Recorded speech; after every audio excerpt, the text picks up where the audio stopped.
হে দর্শক, history of রিভাতে স্বাগতম। তো গল্পে যাওয়ার আগে আমাদের এই যাত্রায় আপনিও সঙ্গী হন। দয়া করে চ্যানেলটি সাবস্ক্রাইব করুন এবং একটি লাইক দিয়ে আমাদের অনুপ্রাণিত করুন। আপনার মূল্যবান মন্তব্য আমাদের গল্পগুলোকে আরও সমৃদ্ধ করতে সাহায্য করবে।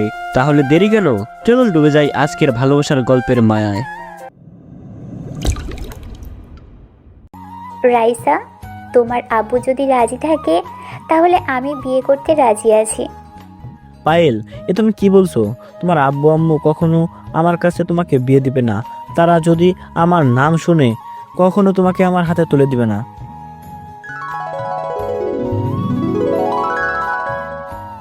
আব্বু আব্বু তুমি কি জানো, আমাদের স্কুলে একটা নতুন টিচার আসছে, দেখতে অনেক ভালো, আমাকে অনেকগুলো চকলেট দিছে, আমাকে অনেক আদর করে।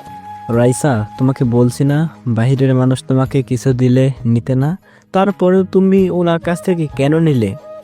আব্বু আমি তো নিতে চাইনি, ম্যাম আমাকে জোর করে দিছে। আজকের পর থেকে তুমি কখনো ওই টিচারের থেকে কিছু নিবে না। যদি তোমার টিচার কিছু বলে তাহলে বলবে আব্বু মানা করছে। কথাটা মনে থাকবে? ঠিক আছে আব্বু, আমি আর কখনো ম্যামের কাছ থেকে কিছু নিব না। ওকে, এখন রুমে গিয়ে পড়তে বসো। আব্বু তোমার রাফি চাচ্চুর সাথে কথা বলবো। রাইসা ঠিক আছে বলে রুমে চলে গেল। তখন রাফি আমাকে বলল, তুই রাইচার সাথে এভাবে কথা বলছিস কেন? তুই তো জানিস রাইচা এখন অনেক ছোট, তাই এখন কিছু বুঝতে পারে না। তুই তো জানিস আমার রাইসাকে অন্য কেউ ভালোবাসলে আমি সহ্য করতে পারি না, তাহলে রাইসা আমাকে কম ভালোবাসবে? তোর ধারণা ভুল। সব মেয়েরা চায় মায়ের ভালোবাসা পেতে, কিন্তু রাইসা কি কখনো তার মায়ের ভালোবাসা পেয়েছে? পাইনি। তাই তো টিচারের সাথে কথা বলতে ওর ভালো লাগছে। আমি চাই না রাইসাকে অন্য কেউ ভালোবাসুক। রাইসার বাবা আমি, মা আমি, তাকে ঘিরে আমার সব। আমার বাবা মা থেকেও না থাকার মতো। আর আমি ওদের কখনো ক্ষমা করব না। তারা নিজেদের স্বার্থে আলাদা হয়ে গেছে। আমার কথা একবারও চিন্তা করলো না। দোষ করেছে তারা। আমার কি দোষ ছিল? তারা আমাকে এতিমের মতো রেখে চলে গেল কেন? কথাগুলো বলতে গিয়ে চোখে পানি পড়ে গেল। তখন রাফি বলল, থাক, কান্না করিস না। এটা তোর কপালে লেখা ছিল। আগের কথা ভুলে গিয়ে সামনের দিকে এগিয়ে চল। আমি তো তাদের কথা ভুলে গেছি। হঠাৎ তুই রাইসার বাবা মার কথা বললি, তাদের কথা মনে পড়লো। আচ্ছা ওসব বাদ দে। আজকে মন্ত্রী বলেছে তার সাথে দেখা করতে। আমি বলেছি তুই ফ্রি হলে দেখা করে আসবি। ঠিক আছে চল, এখন গিয়ে দেখা করে আসি। এ বলে আমি আর রাফি বাসা থেকে বেরিয়ে আসলাম। আসার সময় খালাকে অর্থাৎ কাজের বুয়াকে বলে আসলাম রাইসাকে খাবার খাইয়ে ঘুম পাড়িয়ে দিতে। আমি আর রাফি আমার নিজের গাড়িতে উঠলাম। আমাদের গাড়ির সামনে এবং পিছনে 4টা গাড়ি আসছে, সবগুলো আমার লোক। প্রায় 30 মিনিট পর মন্ত্রীর বাসায় চলে আসলাম। আমাকে দেখে মন্ত্রীর সিকিউরিটি গার্ড তাড়াতাড়ি গেট খুলে দিল। বাসার ভিতরে ঢুকে গাড়ি থেকে নেমে মন্ত্রীর বাসার দরজায় দাঁড়ালাম। রাফি কলিং বেল চাপ দিল। কিছুক্ষণ পর আন্টি দরজা খুলে দিল। আমাকে আর রাফিকে দেখে বলল, আরে রাসেল, রাফি, তোমরা আসো, ভিতরে আসো। তা হঠাৎ আমার বাসায় কি মনে করে? আসলে আন্টি, আঙ্কেল আমাকে দেখা করতে বলেছে, তাই আসলাম আর কি। তা আঙ্কেল কোথায়? তোমার আঙ্কেল তো ওয়াশরুমে আছে, তোমরা সোফায় বসো, আমি তোমাদের জন্য নাস্তা পাঠিয়ে দিচ্ছি। থাক আন্টি, লাগবে না। আঙ্কেল কি জন্য ডেকেছে কথাগুলো শুনে চলে যাব, আপনাকে কষ্ট করতে হবে না। তুমি একটু বেশি কথা বলো, আমি তোমার কোনো কথা শুনতে চাই না। আজকে রাতের খাবার খেয়ে তারপর বাসায় যাবে। এ বলে আন্টি চলে গেল। আসলে আন্টি অনেক ভালো একজন মানুষ, কিন্তু মন্ত্রী এতটা ভালো না। এ কারণে আন্টির সাথে ভালোভাবে কথা বলি, আর আন্টি আমার জীবনের কাহিনী সব জানে। কিছুক্ষণ পর দেখি মন্ত্রী সাহেব ওপর থেকে নিচে নেমে আসলেও আমাকে দেখে বলল, আরে রাসেল, তুমি কখন আসলে? আসার সময় কোনো অসুবিধা হয়নি তো? সবাই বসতে বসতে কথাগুলো বলল। আমার কোনো অসুবিধা হয়নি। কেন ডেকেছেন আগে সেটা বলেন। আমার হাতে সময় নেই, একটা কাজে যেতে হবে। তুমি তো জানো সামনে নির্বাচন আসছে। গেছেবার তো তোমার কারণে মন্ত্রী হয়েছি। আমি চাই এইবারও যেন কেউ মন্ত্রী না হতে পারে, এবারও আমিই থাকতে চাই। কথা ঘুরিয়ে পিছিয়ে না বলে সোজাসুজি বললেন আমাকে কি করতে হবে। আমি চাই আমার বিপক্ষ প্রার্থী যেন এবার নির্বাচন করতে না পারে, তাকে তুমি বসিয়ে দেবে। তোমার যত টাকা লাগে আমি দিব। সেটা ঠিক আছে, কিন্তু টাকার অ্যামাউন্ট এবার বেশি লাগবে, 1 কোটি টাকা লাগবে। যদি দিতে পারেন তাহলে কাজ হয়ে যাবে। ঠিক আছে, আমি রাজি আছি। তুমি এখন অ্যাডভান্স 50 লাখ টাকা নিয়ে যাও, কাজ শেষ হলে বাকি টাকা পেয়ে যাবে। আপনি ভালো করেই জানেন আমি কাজের আগে সব টাকা না নিয়ে কাজ করি না। সো আগে সব টাকা পরিশোধ করতে হবে, তারপর আপনার কাজ হয়ে যাবে। ঠিক আছে, সালাম। মন্ত্রীর ম্যানেজার। রাসেলকে 1 কোটি টাকা দিয়ে দাও। ম্যানেজার ঠিক আছে বলে ভিতরে গিয়ে 1 কোটি টাকার একটা সুটকেস নিয়ে আসলো। মন্ত্রী আমার হাতে টাকা দিয়ে বলল, এই নাও, এখানে পুরো 1 কোটি টাকা আছে। আমার কাজটা যেন হয়ে যায়। আজ পর্যন্ত এই রাসেল কোনো কাজে ব্যর্থ হয়নি। আপনার কাজ মনে করেন হয়ে গেছে, আমরা এখন আসি। হঠাৎ আন্টি আমাদের সামনে এসে বলল, খাওয়া দাওয়া না করে কোথাও যাওয়া হচ্ছে না, খাবার খেয়ে তারপর বাসা যাবে। আমি সব কিছু রেডি করেছি, তোমরা ফ্রেশ হয়ে টেবিলে গিয়ে বসো। কি আর করার, আন্টির কথা ফেলতে পারলাম না। আমি আর রাফি ওয়াশরুমে ঢুকে ফ্রেশ হয়ে তাদের সাথে খাবার খেয়ে বিদায় নিয়ে চলে আসলাম। তারপর আমি আমার আস্তানায় গেলাম। আস্তানায় গিয়ে দেখি আমার লোক নয়নকে চেয়ারে বেঁধে রাখছে। আর নয়ন আমাকে দেখে বলল, তুই আমাকে ধরে এনেছিস কেন? যদি আমার ভাই জানতে পারে তুই আমাকে ধরে আনছিস, তাহলে তোকে দুনিয়া বাঁচিয়ে রাখবে না। তুই ভালো করে জানিস আমার কাজে কেউ বাধা দিলে আমি তাকে দুনিয়ায় বাঁচিয়ে রাখি না। তাহলে কেন আমার কাজে বাধা দিলি? তোর লোক আমার ভাইয়ের এরিয়া থেকে চাঁদা তুলতে গেছে, তাই ওদের বাধা দিছি। আমরা কি কখনোই তোর এরিয়া থেকে কখনোই চাঁদা তুলেছি? তাহলে তুই কেন আমাদের এরিয়া থেকে চাঁদা তুলতে গেলি? শুন ভালো করে, আমি রাসেল সব জায়গা থেকে চাঁদা তুলব। তোর ভাই রকি আমার কিছুই করতে পারবে না। তুই আবার আমার লোকের গায়ে হাত তুলছিস। আজকে তোকে মেরে তোর ভাইয়ের কাছে পাঠিয়ে দেব। দেখি তোর ভাই আমার কি ছিটতে পারে। তুই একটা ভীতু, তোর যদি সাহস থাকে আমার ভাইয়ের সামনে আমাকে মেরে দেখা, তাহলে বুঝবো তোর অনেক সাহস। তোকে আমার মাফিয়া কিং জানবো। ঠিক আছে, তাহলে আমি তোর চ্যালেঞ্জ অ্যাকসেপ্ট করলাম। কালকে বিকালে তোর ভাইয়ের আস্থানে গিয়ে তোকে মারবো। ওই ওকে ছেড়ে দে। আমার কথা শুনে রাফি বলল, ওকে ছেড়ে দেওয়া কি ঠিক হবে? তাকে যদি মারতে না পারিস তাহলে ওদের সাহস বেড়ে যাবে। আরে ওকে আমি মারবো না। এই সব ছোটোখাটো পাতি নেতাকে মেহেদি মারবে? মেহেদি একাই ওদের জন্য যথেষ্ট। মানে মেহেদি তাহলে বেঁচে আছে? ও এখনো মরে নেই? আমরা তো ভেবেছিলাম মেহেদি আর দুনিয়াতে বেঁচে নেই। সেটা সময় হলে দেখতে পারবি। ওই তুই এখনো দাঁড়িয়ে আছিস কেন? যা তাড়াতাড়ি, তা না হলে তোকে আমার লোক মারতে মারতে বের করবে। এমনি কালকে তোর দুনিয়ার শেষ দিন। আমার কথা শুনে নয়ন দৌড় দিয়ে আস্তান থেকে বেরিয়ে গেল। আমি সবার কাছ থেকে বিদায় নিয়ে বাসায় চলে আসলাম। কলিং বেল চাপ দেওয়ার পর খালা এসে দরজা খুলে দিল। আমি খালাকে বললাম, খালা, রাইসা কি ঘুমিয়ে গেছে?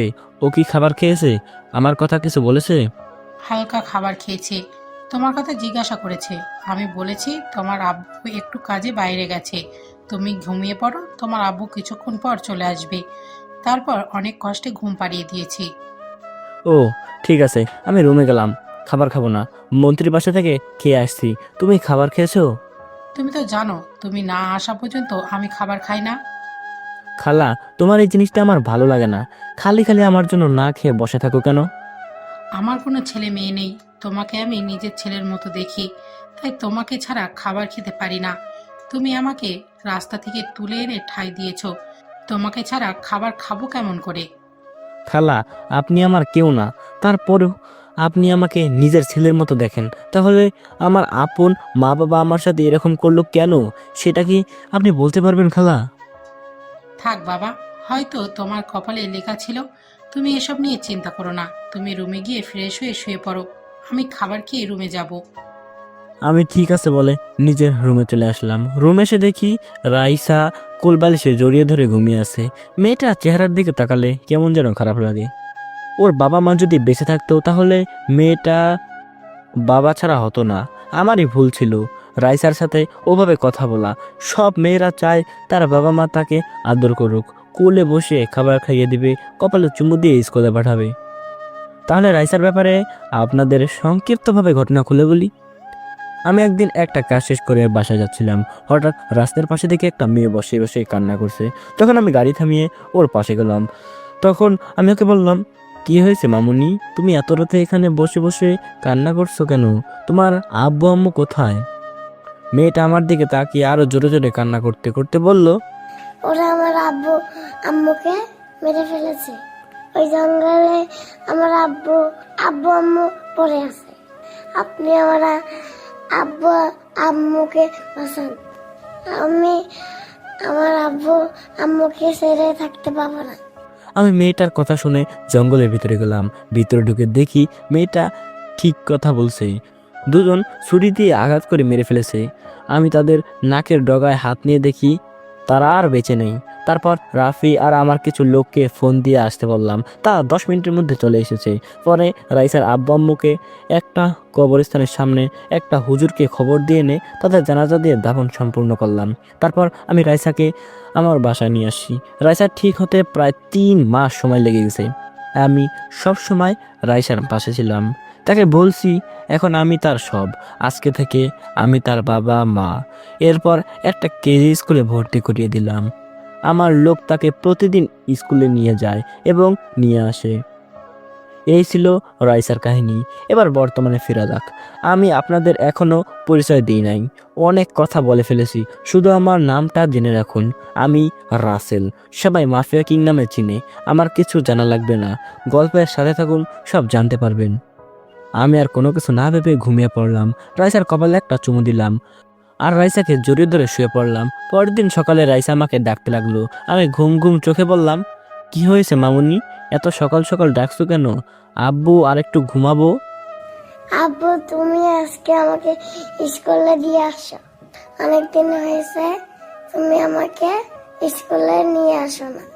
মামুনি, আজকে আমার শরীরটা ভালো লাগছে না, আরেকদিন তোমাকে নিয়ে যাব। আজকে তুমি ওদের সাথে যাও।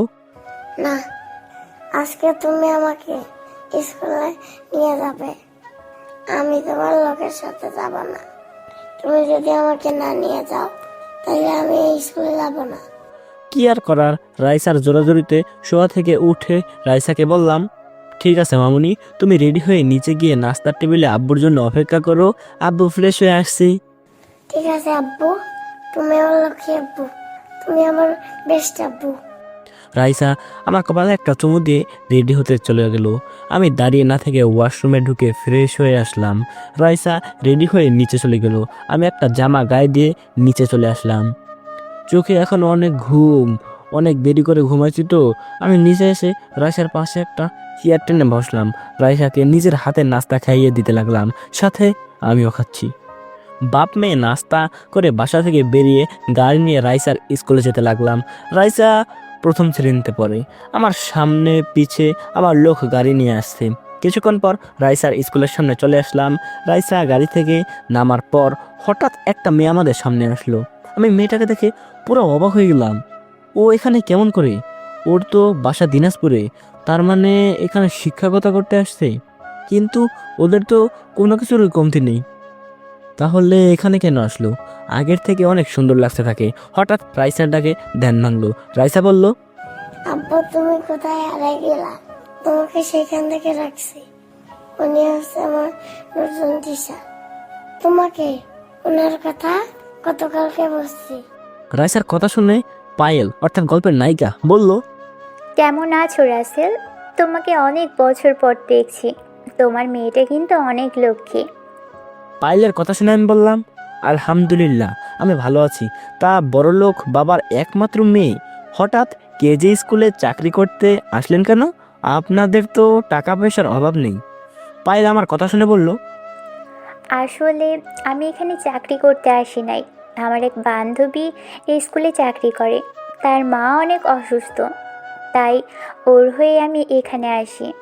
সীমার আম্মু ভালো হয়ে গেলে আমি বাসায় ফিরে যাব। তা তুমি এখন কি করো? তোমার স্ত্রী কেমন আছে? আমার কাজ হচ্ছে খারাপ মানুষের ক্ষতি করা। তুমি হয়তো বাংলাদেশের একজন মাফিয়ার নাম শুনেছো, সেই মাফিয়া কিং আমি রাসেল। আর আমার সাথে যাদের দেখছো ওরা সবাই আমার লোক। তুমি তো এরকম কখনো ছিলে না, হঠাৎ তুমি এ পথে গেলে কেন?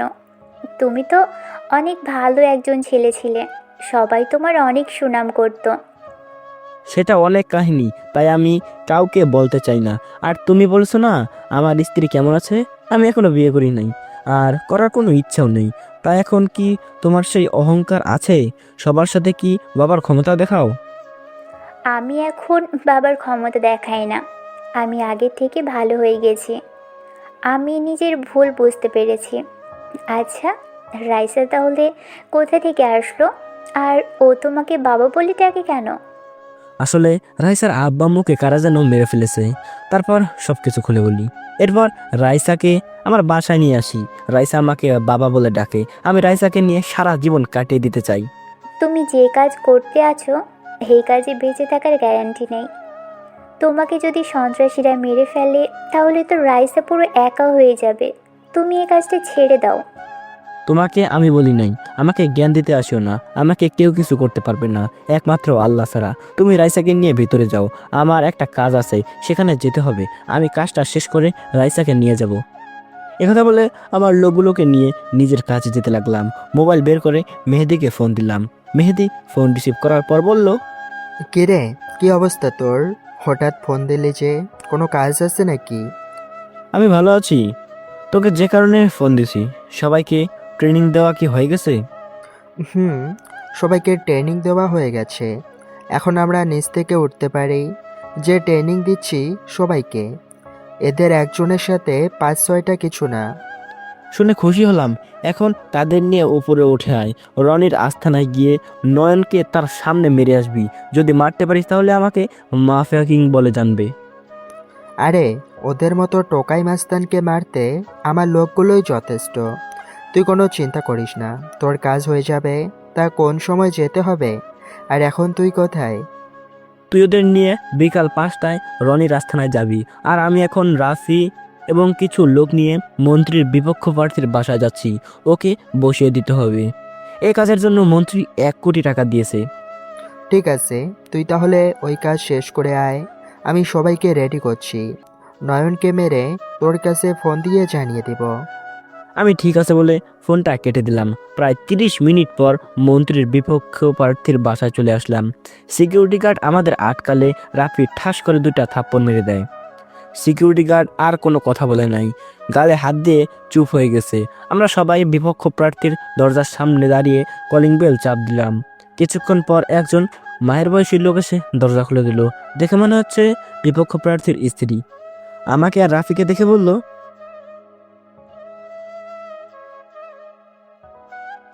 তোমরা কারা? আমার বাসায় কি? আপনার স্বামী কোথায়? তাকে একটু ডাক দেন, তার সাথে আমাদের কিছু কথা আছে। কথাগুলো বলে আমরা চলে যাব। রাফির কথা শুনে মহিলা আমাদের ভিতরে গিয়ে বসতে বলল। তারপর মহিলা ভিতরে চলে গেল। আমি আর রাফি ভিতরে ঢুকে চারপাশে তাকিয়ে দেখতে লাগলাম। মনে মনে বললাম, হাই রে, সব কিছু অবৈধ টাকায় করা। কিছুক্ষণ পর বিপক্ষ প্রার্থী আমাদের সামনে আসলো। আমাকে দেখে চিনে ফেলেছে। তখন আমাকে বলল, আরে রাসেল, তুমি আমার বাসায় কেন? আমার লোকেরা কি তোমার কোনো ক্ষতি করেছে? তুমি শুধু একবার বলো, আমি তোমার সামনে ওদের কঠিন শাস্তি দেব। আরে আমার কেউ কিছু করে নাই, আর কারো করার সাহস নেই। আমি যেটা বলার জন্য এসেছি, শুনেছি আপনি নাকি এবার মন্ত্রী নির্বাচন করবেন। তুমি ঠিকই শুনেছো। আমি ওই শফিকুলকে এবার হারিয়ে ছাড়বো। দেশের মানুষ আমার পক্ষে আছে। এবার আমার মন্ত্রীর নির্বাচন কেউ ঠেকাতে পারবে না। তাই নাকি? তাহলে আমি বসে বসে ললিপপ খাবো? আপনাকে বসানোর জন্য 1 কোটি টাকা পেয়েছি। এখন আমি চাই আপনি বসে পড়ুন। তা না হলে এই রাসেল কি করতে পারে আপনি তো ভালো করে জানেন। আমি কখনো এবার বসবো না। এবার আমি নির্বাচন করবই। তুমি আমার কিছুই করতে পারবে না। তুমি জানো না আমার হাত বড় বড় মাফিয়াদের সাথে আছে। আপনি মনে হয় জানেন না আপনার কোথায় কি আছে। আমি সব কিছু জানি। আপনার ঢাকায় 6টা বাড়ি আছে, সব অবৈধ টাকায় করা। গুলশানের ভিতরে 5টা মদের গোডাউন আছে, 3টা আবাসিক হোটেল আছে। এখানে মেয়েদের দিয়ে ব্যবসা করেন। আরও অনেক কিছু আছে, সেগুলোর কথা নাই বললাম। আমি যদি এগুলো দেশের মানুষকে দেখাই এবং ধ্বংস করে দিই, তাহলে আপনি কিভাবে নির্বাচন করবেন? আমি যদি সরকারের কাছে সব কিছু বলে দিই, তাহলে আপনি কোথায় যাবেন? প্লিজ রাসেল, তুমি আমার এত বড় সর্বনাশ করো না। আমি তোমার কথায় রাজি আছি। আমি মন্ত্রী নির্বাচন করব না, তারপরেও তুমি আমার ক্ষতি করো না। কথাটা যেন মনে থাকে, তা না হলে আমি কি করতে পারি আপনি ভালো করেই জানেন। আমার জন্য আপনার বাসায় না আসতে হয়, আবার যদি আসি তাহলে আপনি দুনিয়ায় বেঁচে থাকবেন না। এ বলে বিপক্ষ প্রার্থীর বাসা থেকে সবাই বেরিয়ে আসলাম। বিপক্ষ প্রার্থীর বাসা থেকে বেরিয়ে সোজা স্কুলের সামনে চলে গেলাম। গেটের সামনে গিয়ে দেখি রাইসা আর পায়েল দাঁড়িয়ে আছে। আমাকে দেখে রাইসা দৌড় দিয়ে আমার সামনে আসলো। কি ব্যাপার মামুনি, আজকে তোমার পড়ালেখা কেমন হয়েছে? কোনো শিক্ষক তোমার গায়ে হাত তুলছে? না আব্বু, ওই স্কুলের সবাই ভালো, আমাকে সবাই আদর করে। আব্বু ম্যাম তোমাকে কিছু কথা বলবে। ম্যাম, আপনি কি বলবেন আব্বুকে? রাইসার কথা শুনে পায়েল আমার সামনে এসে বলল, আসলে রাসেল, এখানে আমাকে কি একটা বাসা নিয়ে দিতে পারবে? সীমার বাসায় থাকতে আমার ভালো লাগছে না। তাদের 2টা রুম, একটাই ওর আব্বু আম্মু ঘুমোয়, আরেকটাই সীমা আর ওর ভাই ঘুমোয়, তার উপরে আমি। তাই বলছি আমাকে একটা বাসা খুঁজে দাও। পায়েলের কথা শুনে রাইসা আমাকে বলল, আব্বু, তুমি ম্যামকে আমাদের বাসায় নিয়ে চলো। এখন থেকে ম্যাম আমাদের বাসায় থাকবে, আমার সাথে খেলবে, একসাথে কার্টুন দেখবো। আমার কাছে অনেক ভালো লাগে। প্লিজ আব্বু, তুমি না করো না।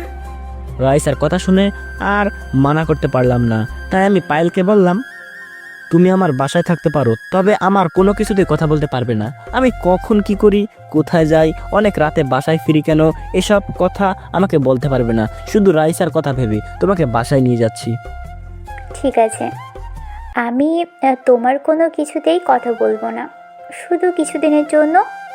সীমার আম্মু সুস্থ হলে আমি বাসায় ফিরে যাব। আমি ঠিক আছে বলে পায়েলকে গাড়িতে উঠতে বললাম। রাইসাকে মাঝখানে বসালাম, আমি আর পায়েল রাইসার দুপাশে বসলাম। কিছুক্ষণ পর বাসা চলে আসলাম। গাড়িতে কেউ কোনো কথা বললাম না। গাড়ি থেকে নেমে আমি, পায়েল এবং রাইসা দরজার সামনে দাঁড়িয়ে কলিং বেল চাপ দিলাম। কিছুক্ষণ পর খালা এসে দরজা খুলে দিল। আমাদের সাথে পায়েলকে দেখে খালা বলল, রাসেল, এই মেয়েটাকে, তাকে তো চিনতে পারলাম না। তোমার কি কিছু হয়? আসলে খালা, ও হচ্ছে পায়েল। আমরা দুজন একসাথে দিনাজপুরে পড়েছি, এখানে একটা বান্ধবীর বাসায় এসেছি। তারপর সব খুলে বললাম। ও, এই ব্যাপার। তোমার কোনো সমস্যা নেই মা, তোমার যতদিন মন চায় থাকতে পারো। রাইসা আর আমি বাসায় সবসময় থাকি, রাসেল কাজ কামে বেশিরভাগ বাইরেই থাকে। ঠিক আছে খালা, তুমি পায়েলকে একটা রুম দেখিয়ে দাও, আমি আমার রুমে গেলাম। আমি এখন একটু রেস্ট নিব, কোনো কিছুর দরকার হলে রাফি অথবা বাইরের লোককে বলবে, তারা এনে দিবে। ঠিক আছে রাসেল, তুমি রুমে গিয়ে রেস্ট নাও। যদি খাবারটা খেয়ে ঘুমাতে যেতে তাহলে অনেক ভালো হতো। ওকে খালা, আমি ফ্রেশ হয়ে আসছি, তুমি খাবার রেডি করো। আর পায়েল, তুমি ওপরে ডান পাশের রুমে চলে যাও, রুমে সব কিছু আছে। পায়েল ঠিক আছে বলে উপরে চলে গেল। আমিও আর কোনো কথা না বলে রাইসাকে কোলে করে নিয়ে রুমে চলে আসলাম। বাপ মেয়ে দুজনে একসাথে গোসল করে রাইসাকে জামা কাপড় পরিয়ে দিয়ে আমি একটা জামা গায়ে দিয়ে দুজনে নিচে চলে আসলাম। আমি, খালা এবং রাইসা চেয়ার টেনে বসলাম। তারপর পায়েলের জন্য অপেক্ষা করতে লাগলাম। কিছুক্ষণ পর সিঁড়ির ওপরে চোখ পড়তে আমি চমকে উঠলাম। দেখি পায়েল একটা নীল রঙের জামা গায়ে দিয়ে নিচে নামতেছে, দেখতে অনেক কিউট লাগছে। আরে, আমি কি বলছি, আমার জীবনে সব ভালোবাসা হবে না? পায়েল নিচে এসে রাইসার পাশে একটা চেয়ার টেনে বসলো। তারপর খালা খাবার বেড়ে দিতে লাগলো। হঠাৎ দেখি রাফি এক জায়গায় দাঁড়িয়ে আছে। এখন আমি বললাম, কিরে, তুই ওখানে দাঁড়িয়ে আছিস কেন? তোকে কি বসতে বলতে হবে, নাকি তোর লজ্জা করছে আমাদের সাথে বসতে? আসলে তেমন কিছু না, তারা খেয়ে নেই, আমি পরে খাবো। আর একটা কথা বলবি, তোর মাথা ফাটিয়ে ফেলবো। তাড়াতাড়ি চেয়ার টেনে বস। রাফি আর কোনো কথা না বলে একটা চেয়ার টেনে বসলো। খালাও আমাদের সাথে বসে পড়লো। সবাই মিলে খাবার খাচ্ছি। আমি রাইসাকে খাইয়ে দিতে লাগলাম, নিজেও খেতে লাগলাম। হঠাৎ রাইসা বলে উঠলো, ম্যাম, আপনি একা একা খাচ্ছেন, আমাকে খাওয়াই দেবেন না? আমার খুব ইচ্ছে করে আপনার হাতে খাবার খেতে। সরি রাইসা, আমি মনে করেছি তুমি তোমার আব্বুর হাতে ছাড়া অন্য কারোর হাতে খাবার খাও না, তাই তোমাকে বলি নাই। তুমি হাঁ করো, আমি তোমাকে খাইয়ে দিচ্ছি। পায়েলের কথা মতো রাইসা হা করলো। তারপর পায়েল রাইসাকে খাবার খাইয়ে দিতে লাগলো। আমি মনে মনে বলছি, রাইসা এই 2 দিনে পায়েলকে কত আপন করে নিছে, আমার কাছে অনেক ভালো লাগছে। সারাদিন কাজের মধ্যে থাকি, রাইসাকে ঠিকভাবে সময় দিতে পারি না। রাইসা কি সুন্দর করে পায়েলের হাতে খাবার খাচ্ছে। আমার খাওয়া শেষ হলে আমি রুমে চলে আসি। তারপর বিছানায় শুয়ে একটা ঘুম দিলাম। হঠাৎ মোবাইলের শব্দে ঘুম ভেঙে গেল। ঘড়ির দিকে তাকালাম, দেখি সন্ধ্যা হয়ে গেছে। তারপর মোবাইল হাতে নিয়ে দেখি মেহেদি ফোন দিচ্ছে। আমি ফোন রিসিভ করার পর মেহেদি বলল, রাসেল, কাজ শেষ। নয়নের শরীর থেকে আলাদা করে ফেললাম। রনিকে পায়ের মধ্যে দুটা গুলি করেছি। রনি তার ভাইয়ের মরা দেহের সামনে বসে কান্না করছে। আসার সময় রনিকে ওয়ার্নিং দিয়ে এসেছি, আর কখনো যেন তোর কাছে বাধা না দেয়। যদি কখনো দেয় তাহলে ওর ভাইয়ের মতো তাকেও উপরে পাঠিয়ে দিব। শুনে খুব খুশি হলাম। রনি হয়তো আমাকে ছোটোখাটো মাস্তান মনে করছে। আমার পাওয়ার সম্বন্ধে তার কোনো আইডিয়া নেই। ও সিংহের গুহায় পা দিছে। ঠিক কথা বলেছিস। এখন বল, আমরা কি করব?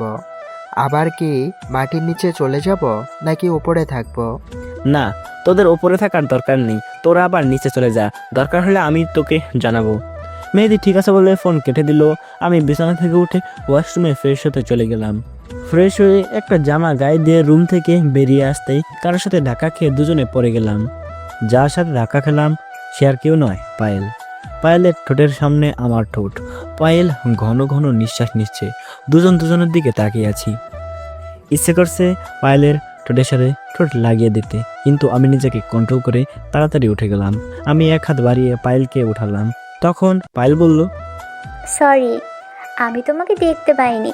তুমি এখনো ঘুমিয়ে আছো, তাই তোমাকে ডাকতে রুমে ঢুকছিলাম। হঠাৎ তুমিও রুম থেকে বেরিয়ে আসলে।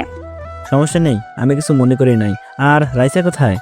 রাইসা আমার রুমে পড়তে বসেছে, তাকে পড়া দেখিয়ে তোমাকে ডাকতে আসলাম। ঠিক আছে, আমি বাইরে গেলাম, ফিরতে রাত হতে পারে। তুমি রাইসাকে খাবার খাইয়ে দিয়ে ঘুম পাড়িয়ে দিও। যদি কিছু মনে না করো একটা কথা বলি। আমি তোমাকে টাকা দিচ্ছি, আসার সময় আমার জন্য কিছু ক্যাডবেরি নিয়ে এসো। তোমার টাকা লাগবে না? আমার কাছে কি টাকা নেই? আমি বসে বসে খেলেও আমার টাকা ফুরাবে না। পায়েল আর কোনো কথা বলল না। আমি বাসা থেকে বেরিয়ে আসার পর রাফি আমার সাথে আসলো, আর আমার লোক সবসময় আমার সাথে থাকে। তার একটা কাজে গেলাম, কাজটা শেষ করে আসতে একটু বেশি রাত হয়ে গেছে। আসার সময় পায়েলের কথা মতো এক কার্টুন ক্যাডবেরি নিয়ে আসলাম। বাসা আসার পর দরজার সামনে দাঁড়িয়ে কলিং বেল চাপ দেওয়ার পর পায়েল এসে দরজা খুলে দিল। আমি পায়েলকে দেখে বললাম, কি ব্যাপার, তুমি এখনো জেগে আছো কেন? রাইসা কি ঘুমিয়ে গেছে? হুম, তাকে খাবার খাইয়ে ঘুম পাড়িয়ে দিলাম। আমি তোমার জন্য অপেক্ষা করতে লাগলাম। খালা এতক্ষণ ছিল, আমি ওনাকে রুমে পাঠিয়ে দিচ্ছি। তো তুমি এত রাতে জেগে আছো কেন? তোমাকে বাসা থেকে বেরিয়ে যাওয়ার সময় বলছি না আমার আসতে রাত হবে? ওটা কোনো ব্যাপার না, আর আমার ঘুম আসছিল না। আমার ক্যাডবেরি কোথায়? এই যে তোমার ক্যাডবেরি, এক কার্টুন নিয়ে এসেছি, রাইসা আর তুমি খাবে। এ বলে কার্টুনটা পায়েলের হাতে দিয়ে নিজের রুমে চলে আসলাম। ওয়াশরুমে ঢুকে ফ্রেশ হয়ে বিছানায় শুয়ে মোবাইল টিপতে টিপতে ঘুমিয়ে পড়লাম। এবার চলুন পায়েলের ব্যাপারটা খুলে বলি সংক্ষিপ্তভাবে। দিনাজপুর হচ্ছে আমার নানার বাড়ি। নানার বাড়িটা দিনাজপুর টাউনে ছিল। আমি ওখান থেকে পড়াশোনা করেছি এসএসসি পর্যন্ত। পায়েলও আমার সাথে পড়তো। পায়েল ছিল বড়লোক বাবার একমাত্র মেয়ে। তার অনেক অহংকার ছিল, কিন্তু আমার কোনো অহংকার ছিল না। পায়েল আমার গায়ে 2-3 বার হাত তুলেছে, তবে আমি সাথে সাথে তাকে পাল্টা আঘাত করেছি। পায়েল স্কুলের সকল ছাত্রছাত্রীদের সাথে খারাপ ব্যবহার করত, বাবার ক্ষমতা দেখিয়ে চলতো। এভাবে হাই স্কুল জীবন শেষ করি। তারপর আব্বু আম্মু আমাকে ঢাকায় নিয়ে আসে। ঢাকায় আসার পর এখানে একটা কলেজে ভর্তি হই। খুব সুন্দরভাবে চলছিল আমাদের সংসার। দেখতে দেখতে আমি ইন্টার পাস করি। এরপর হঠাৎ একটা ঝড় এসে সব কিছু এলোমেলো করে দেয়। একদিন আব্বু আম্মুর সাথে কিছু কথা নিয়ে কাটাকাটি হয়। আব্বু আম্মুর গায়ে হাত তোলে। আম্মু রাত 2টার দিক কাউকে কিছু না বলে কানাডা চলে যায়। এরপর কিছুদিন পর আব্বু আর একটা বিয়ে করে নতুন বউকে নিয়ে আমেরিকা চলে যায়। তারা আমার কথা একটা বারো চিন্তা করলো না, তারা নিজের স্বার্থটাই বুঝলো। এরপর থেকে আব্বু আম্মুর উপর রাগ এবং ঘৃণা জন্ম নেয় আমার। এরপর আমি খারাপ ছেলেদের সাথে মেলামেশা শুরু করে দেই। আস্তে আস্তে আমি হয়ে যাই একজন মাফিয়া কিং। তবে আমি ভালো মানুষের কোনো ক্ষতি করি না, খারাপ মানুষের ক্ষতি করি। বাংলাদেশের বড় বড় নেতার সাথে আমার পরিচয় হয়। কার কোথায় কি আছে, কে কি করে, সব কিছু আমার জানা আছে। যদি আব্বু আম্মু আমার সাথে থাকতো তাহলে কখনো আমি এই পথে বেছে নিতাম না। তাদের কারণে আজকে আমি খারাপ হয়েছি। এখন হয়তো আপনারা বলবেন, আমি টাকার বিনিময়ে কাজ করি কেন? এই টাকা দিয়ে আমি কি করি? এ টাকা দিয়ে আমি ভালো কাজ করি, তবে কি কাজ করি সেটা একটু সামনে গেলে জানতে পারবেন। দেখতে দেখতে 15-20 দিন চলে গেল। আমি কেমন যেন পায়েলের প্রতি দুর্বল হয়ে পড়ছি। রাইসা এখন পায়েলকে ছাড়া কিছু বোঝে না। পায়েল রাইসাকে নিজের মেয়ের মতো আদর যত্ন করে। এখন আমি বেশি রাত করে বাসায় ফিরি না, কারণ পায়েল সবসময় আমার জন্য রাত জেগে অপেক্ষা করে।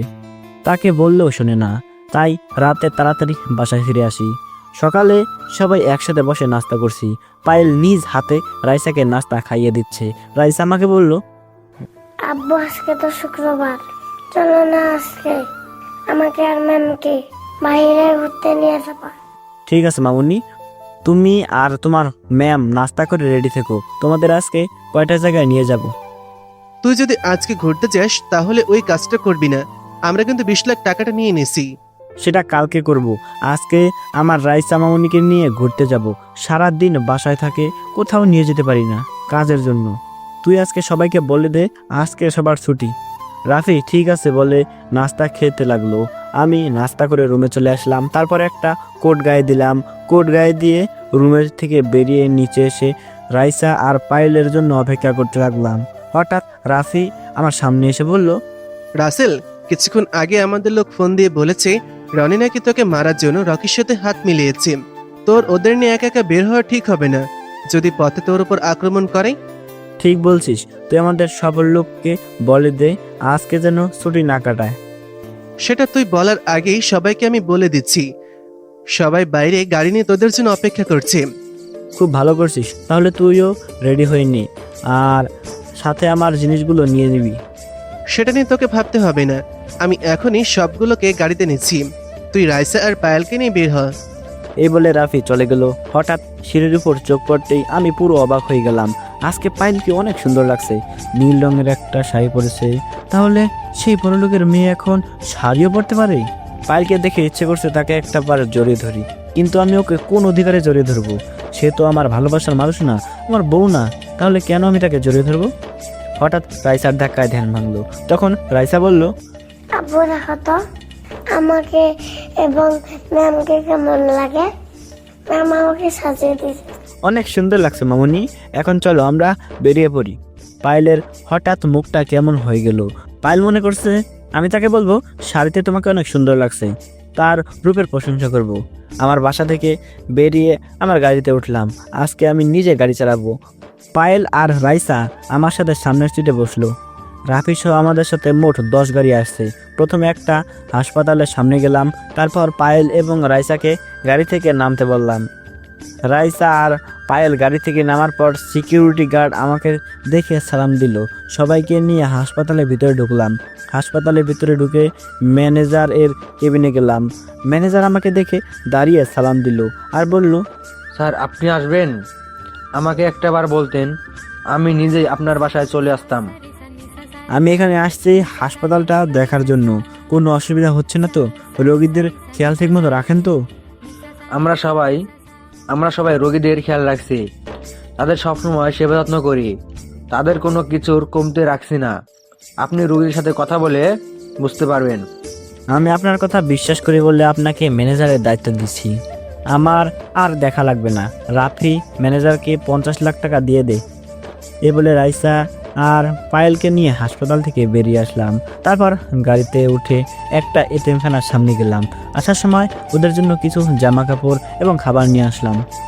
সবাইকে জামা কাপড় দিলাম আর সবার সাথে বসে খাবার খেলাম। তারপর সবার থেকে বিদায় নিয়ে একটা বৃদ্ধাশ্রমে চলে আসলাম। পায়েল কোনো কথা বলছে না, শুধু দেখে যাচ্ছে আর অবাক হয়ে আমার দিকে তাকিয়ে আছে। বৃদ্ধাশ্রমের সামনে গাড়ি থামিয়ে সবাই ভিতরে ঢুকলাম। আমাকে দেখে সবাই এসে জড়িয়ে ধরলো। আসার সময় মহিলাদের জন্য একটা করে শাড়ি এবং পুরুষদের জন্য লুঙ্গি পাঞ্জাবি নিয়ে আসলাম। তাদের সবাইকে সবটা বুঝিয়ে দিলাম। এই বৃদ্ধাশ্রম যারা দেখাশোনা করে তাদের বললাম, এখানে কি সব ঠিকমতো চলছে? খাওয়া দাওয়ার কোনো সমস্যা হচ্ছে না তো? যদি শুনি আমার আব্বু আম্মুরা কষ্ট পাচ্ছে, তাহলে কাউকে আমি ছাড়বো না। যখন যার যেটা লাগবে দ্রুত এনে দিবে। আরও কিছুক্ষণ কথা বললাম এবং বৃদ্ধাশ্রমের সবাইকে বলছি, কোনো অসুবিধা হচ্ছে না তো? সবাই বলল কোনো অসুবিধা হচ্ছে না। তারপর ওদের থেকে বিদায় নিয়ে মার্কেটে গিয়ে পায়েল এবং রাইসার জন্য কিছু মার্কেট করলাম। তারপর একটা রেস্টুরেন্টে ঢুকে খাবার খেলাম। তারপর বাসায় চলে আসলাম। বাসায় আসতে আসতে রাত 10টা বেজে গেছে। এতক্ষণ সময় পায়েল একটা কথা বলে নাই, শুধু আমার কাজ কাম দেখছে। বাসা আসার পর রাইসাকে বললাম, ঠিক আছে মামুনি, তুমি একটু রুমে যাও, আমি তোমার ম্যামের সাথে একটু কথা বলবো। রাইসা ঠিক আছে বলে রুমে চলে গেল। এবার আমি পায়েলকে বললাম, আচ্ছা পায়েল, তোমাকে সেই সকালবেলা আমাদের সাথে বের হয়ে যাওয়ার পর তুমি একটা কথা বলো নাই কেন? কি হয়েছে তোমার? আমার কিছু হয়নি রাসেল, আমি তোমার কাজ কাম দেখে আজকে মুগ্ধ হয়ে গেলাম। তোমার এসব কাজ আমার অনেক ভালো লেগেছে। আমি কথা বলার ভাষা হারিয়ে ফেলেছি, কি বলবো তোমায়। তুমি মনে করছো কি আমি এতটাই খারাপ? আসলে তুমি যতটা খারাপ ভাবছো, এই রাসেল এতটাও খারাপ না। আমি সব কাজ করে যে টাকা নিই, সব টাকা এই গরিব দুঃখী মানুষের পিছনে খরচ করি। এখন হয়তো তুমি বলবে এসব হারাম টাকা, আমি বলবো একটা টাকাও হারাম না, কারণ এসব টাকা গরিবদের হকের টাকা। বড় বড় নেতা গরিবদের পেটে লাথি মেরে দিয়ে এসব টাকা নিচ্ছে, আর সেই টাকা আমি কাজের বিনিময়ে নিয়ে আসি, আর সেই টাকা দিয়ে তাদের জন্য হাসপাতাল, এতিমখানা, স্কুল, বৃদ্ধাশ্রম এগুলো করে দিছি। হঠাৎ দেখি পায়েলের চোখে পানি। তখন আমি বললাম, এই পায়েল, তুমি কান্না করছো কেন? আমি কি খারাপ কিছু বলেছি নাকি? আমার কথা কি কষ্ট পেয়েছো? এ কথা বলার সাথে সাথে পায়েল আমাকে জড়িয়ে ধরলো। কিছুক্ষণ জড়িয়ে ধরে তার রুমে চলে গেল। আমি তো কিছুই বুঝতে পারলাম না। এত কিছু বুঝে লাভ নেই। আমি আমার রুমে চলে আসলাম। রুমে এসে ফ্রেশ হয়ে বিছানায় শুয়ে পড়লাম। পরের সকালে রাফি এবং কিছু লোক নিয়ে রকির আস্তানায় গেলাম। রকি হয়তো আমাকে এভাবে তার আস্তানায় দেখবে আশা করে নাই। রকির সাথে রনিও আছে। তখন রকি বলল, আরে রকি, আপনি আমার এখানে? আপনি একটা ফোন দিলে তো আমি আপনার কাছে চলে আসতাম। আপনি শুধু শুধু কষ্ট করে আসতে গেলেন কেন? ওই তোরা ভাইকে চেয়ার দে। আমি এখানে বসতে আসি নাই, শুধু তোকে আর রনিকে একটা ওয়ার্নিং দিতে আসছি। শুনেছি রনি নাকি আজকে আমাকে মারার জন্য তোর কাছে এসেছে। তুই যদি আমার বা আমার লোকদের উপর একটা আঘাত করিস, তাহলে তোদের দুইটাকে দুনিয়ায় বাঁচিয়ে রাখবো না। কথাটা মনে রাখিস। ভাই, আপনি মানুষের কথা বিশ্বাস করবেন না। কোথায় আপনি আর কোথায় আমি? আমি তো আপনার একটা কসম ছিঁড়তেও পারবো না। তাহলে রনি তোর কাছে এসেছে কেন? তোরও তো ওর সাথে ভেজাল ছিল। ভাই, রনি আমার কাছে ক্ষমা চাইতে এসেছে। সে তার ভুল বুঝতে পেরেছে, তাই আমিও তাকে ক্ষমা করে দিয়েছি। দুজনে এখন আগের মতো হয়ে গেছি। আগের মতো হয়েছিস ভালো কথা। যদি কখনো আমার ক্ষতি করার চেষ্টা করিস, তাহলে রনির ছোট ভাইকে যেভাবে মেরেছি তোদেরকেও সেভাবে মারবো। কথাটা মনে রাখিস। কথা বলে রকির আস্তানা থেকে বেরিয়ে গাড়ি নিয়ে বাসা চলে আসলাম। কলিং বেল চাপ দেওয়ার পর পায়েল এসে দরজা খুলে দিল। আমাকে দেখে বলল, তুমি এত সকাল সকাল কোথায় গেছো? আর নাস্তাটাও করে যাওনি। তুমি তো এত সকালে ঘুম থেকে ওঠো না। আসলে সকালে একটা কাজ ছিল, সেটা শেষ করে আসছি। খালাকে বলো টেবিলে নাস্তা দিতে, আমি ফ্রেশ হয়ে আসছি। খালা রান্নাঘরে, তুমি গিয়ে ফ্রেশ হয়ে আসো, আমি টেবিলে নাস্তা দিচ্ছি। আমি ঠিক আছে বলে রুমে চলে আসলাম। তারপর ফ্রেশ হয়ে নিচে চলে আসলাম। পায়েল আমার সামনে নাস্তা দিল। হঠাৎ পায়েল যেটা বলল সেটা শুনে আমার মনটা পুরো খারাপ হয়ে গেল। পায়েল এটা কি বলছে? রাসেল, আমি কালকে সকালে বাড়ি চলে যাব। সীমার আম্মু এখনো সুস্থ আছে। আব্বু কালকে গাড়ি পাঠিয়ে দিবে। আরও কিছুদিন থেকে যাও। আর সীমা স্কুলে আসলে সমস্যা কোথায়? তুমি আমার বাসায় আরও কিছুদিন থাকো। আমার মনে হয় রাইসা তোমাকে ছাড়া থাকতে পারবে না। আমার থেকে এখন তোমাকে ভালোবাসে বেশি। হঠাৎ রাইসা আমাদের সামনে এসে বলল, ম্যাম আপনি যাবেন না? আপনাকে ছাড়া আমি থাকতে পারবো না। আপনি চলে গেলে আমার সাথে কে খেলবে? কে আমাকে খাইয়ে দিবে? কে আমাকে আদর করবে? কে আমাকে সুন্দর করে পড়াবে? প্লিজ আপনি যাবেন না। রাইসা, এটা হয় না।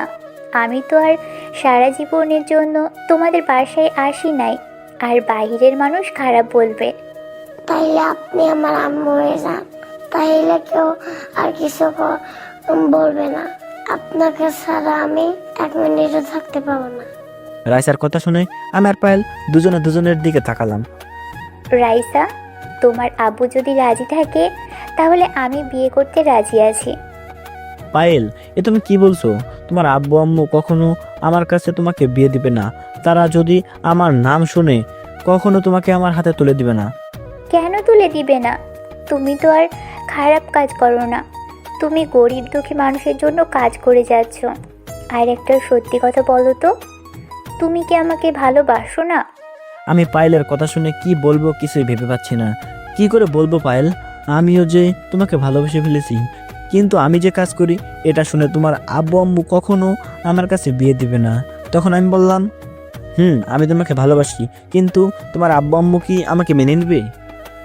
সেটা তুমি আমার উপর ছেড়ে দাও। তাদের রাজি করার দায়িত্ব আমার। যদি তারা রাজি না হয় তখন তুমি কি করবে? সব বাবা মা চায় মেয়েকে ভালো ছেলের সাথে বিয়ে দিতে, কিন্তু আমার মতো মাফিয়া এবং খুনির কাছে কি তোমার আব্বু আম্মু বিয়ে দিবে? আমার আব্বু আম্মু আজ পর্যন্ত আমি যা চেয়েছি তাই এনে দিয়েছে।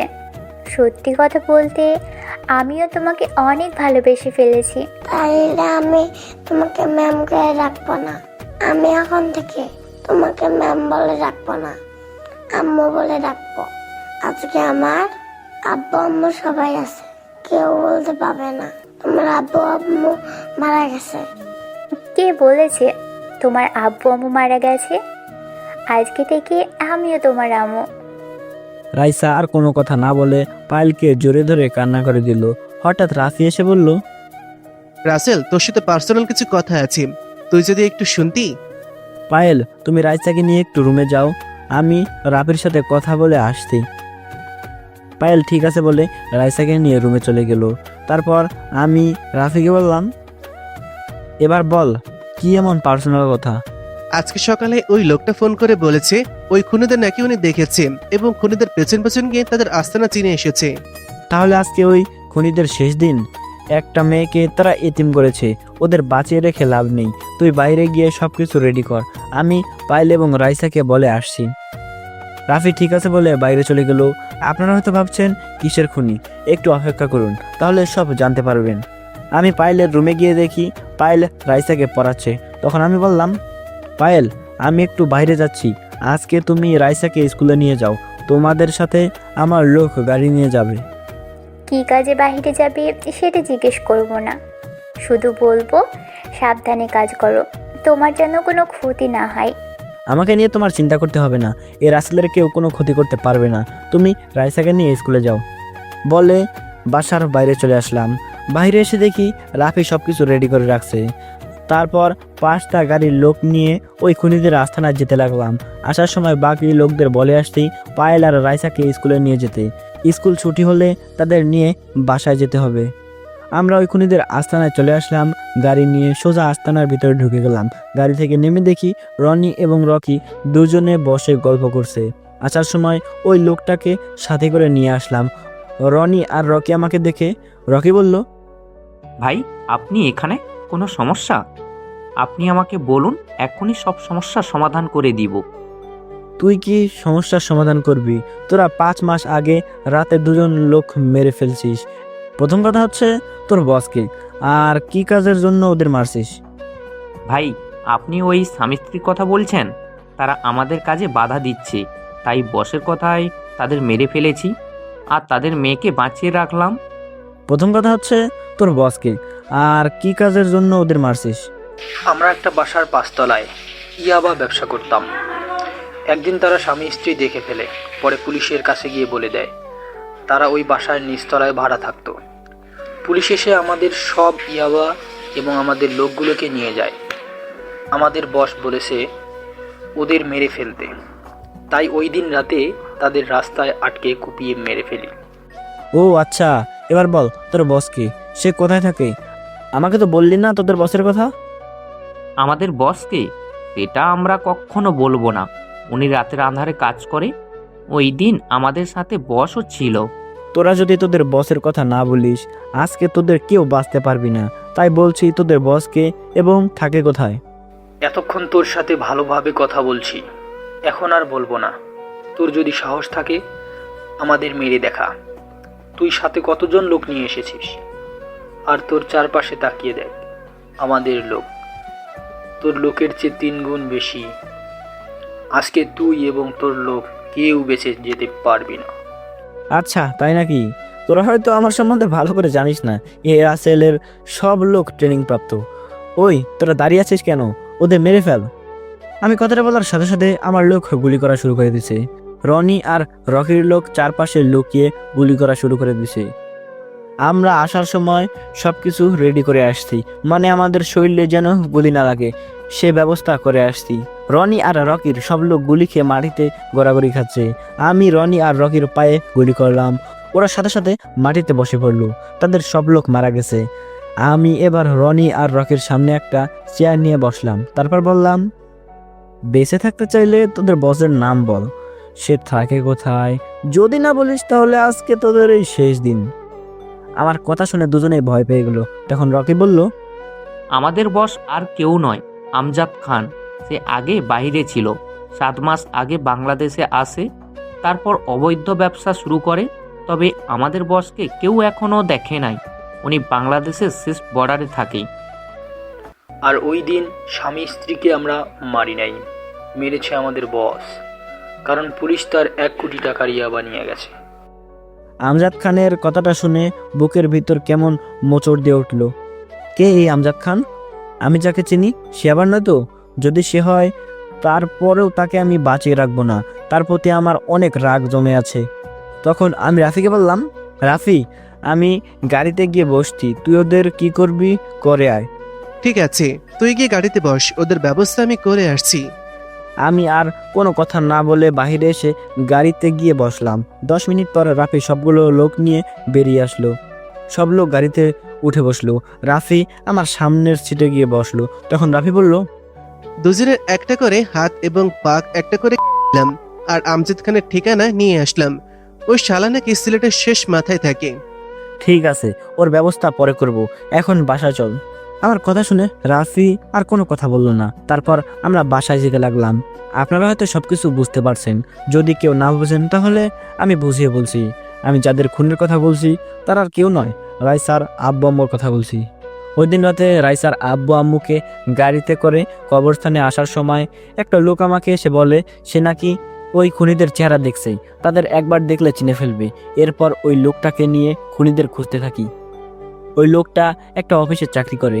ওই দিন অফিসের কাজের চাপ বেশি থাকায় অফিস থেকে আসতে অনেক রাত হয়ে যায়। কোনো গাড়ি না পেয়ে হেঁটে হেঁটে বাসায় চলে আসছিলাম। আপনাদের সাথে কথা বলতে বলতে বাসায় চলে আসলাম। আমি গাড়ি থেকে নেমে দরজার সামনে এসে কলিং বেল চাপ দেওয়ার পর পায়েল এসে দরজা খুলে দিল। আমাকে দেখে বলল, যাক, তোমার কিছু হয়নি। আমি তো অনেক চিন্তা করছিলাম তোমার জন্য। একমাত্র আল্লাহ ছাড়া এই রাসেলের গায়ে কেউ আঘাত করতে পারবে না, আর আমার যে ক্ষতি করতে আসবে সবগুলোকে মেরে নদীতে ভাসিয়ে দেব। ঠিক আছে, এখন কথা না বলে রুমে গিয়ে ফ্রেশ হয়ে আসো, আমি তোমাদের টেবিলে খাবার দিচ্ছি। আমি ঠিক আছে বলে রুমে চলে আসলাম। ওয়াশরুমে ঢুকে ফ্রেশ হয়ে একটা জামা গায়ে দিয়ে নিচে আসলাম। একটা চেয়ার টেনে বসলাম। কিছুক্ষণ পর রাফি এসে বসলো। পায়েল আমাদের দুজনকে খাবার বেড়ে দিচ্ছে। তখন আমি বললাম, আচ্ছা পায়েল, খালা কবে আসবে সে কি তোমাকে বলেছে? আমার কাছে তো কিছুই বলে নাই, যাওয়ার সময় বলে গেছে কিছুদিন থেকে তারপর চলে আসবে। ও ঠিক আছে, তুমিও আমাদের সাথে বসে পড়ো। আর রাইসা কোথায়? ওকে তো দেখছি না। রাইসাকে খাবার খাইয়ে দিয়ে ঘুম পাড়িয়ে দিছে, সে এখন ঘুমোচ্ছে। আমি আর কোনো কথা না বলে খাবার খেয়ে রুমে চলে আসলাম। কিছুক্ষণ পর পায়েল আমার রুমে এসে বিছানায় শুয়ে আমাকে জড়িয়ে ধরলো। এই পায়েল, তুমি এটা কি করছো? আমাদের এখনো বিয়ে হয়নি, তুমি আমাকে জড়িয়ে ধরো কেন? আমার মন চাইছে তাই তোমাকে জড়িয়ে ধরেছি।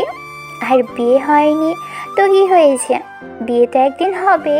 আমরা তো খারাপ কিছু করতে চাচ্ছি না। আগে আমাদের বিয়ে হোক, তারপর তুমি যা খুশি করো, আমি তোমাকে বাধা দেবো না। আমাদের ব্যাপারে তোমার আব্বু আম্মুকে সবকিছু খুলে বলছো? এখনো কিছু বলি নাই, আগে তোমার সাথে কিছুদিন প্রেম করব, তারপর আব্বু আম্মুকে বলবো।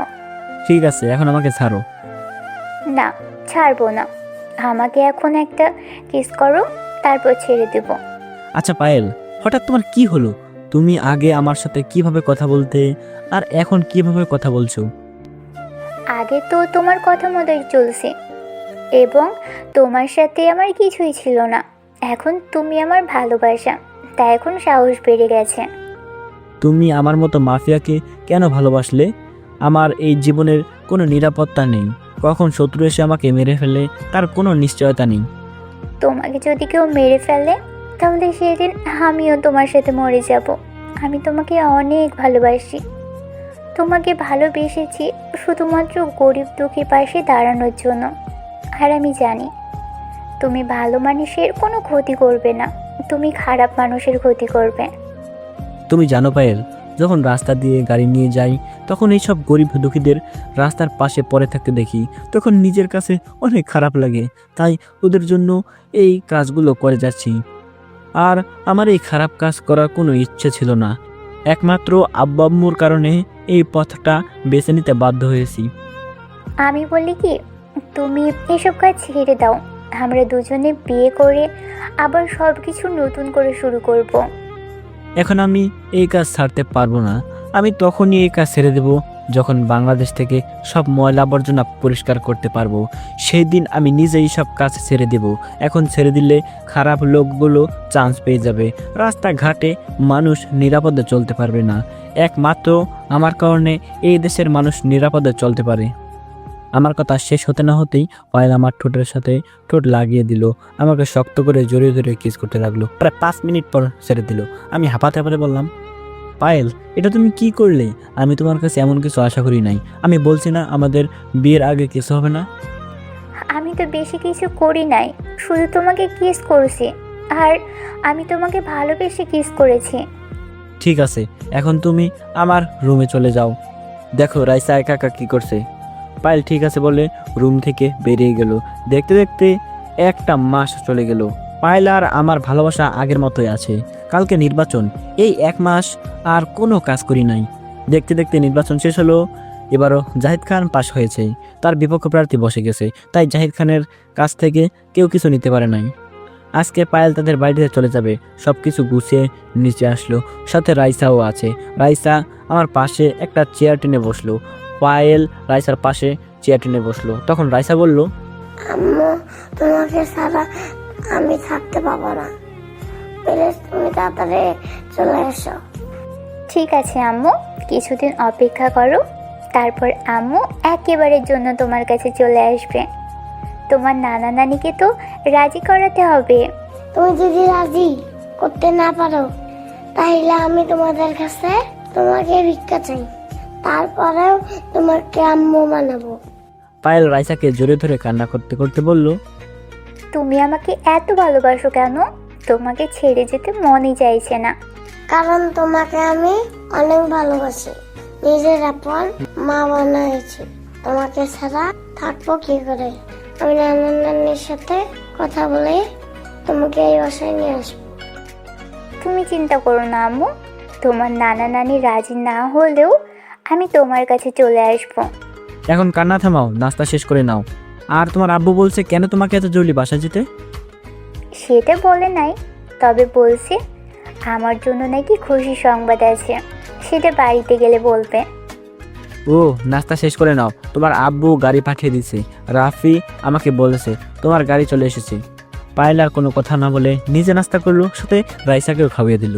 নাস্তা শেষ করার পর আমার লোকগুলোকে বললাম পায়েলের ব্যাগ গাড়িতে নিয়ে রাখতে।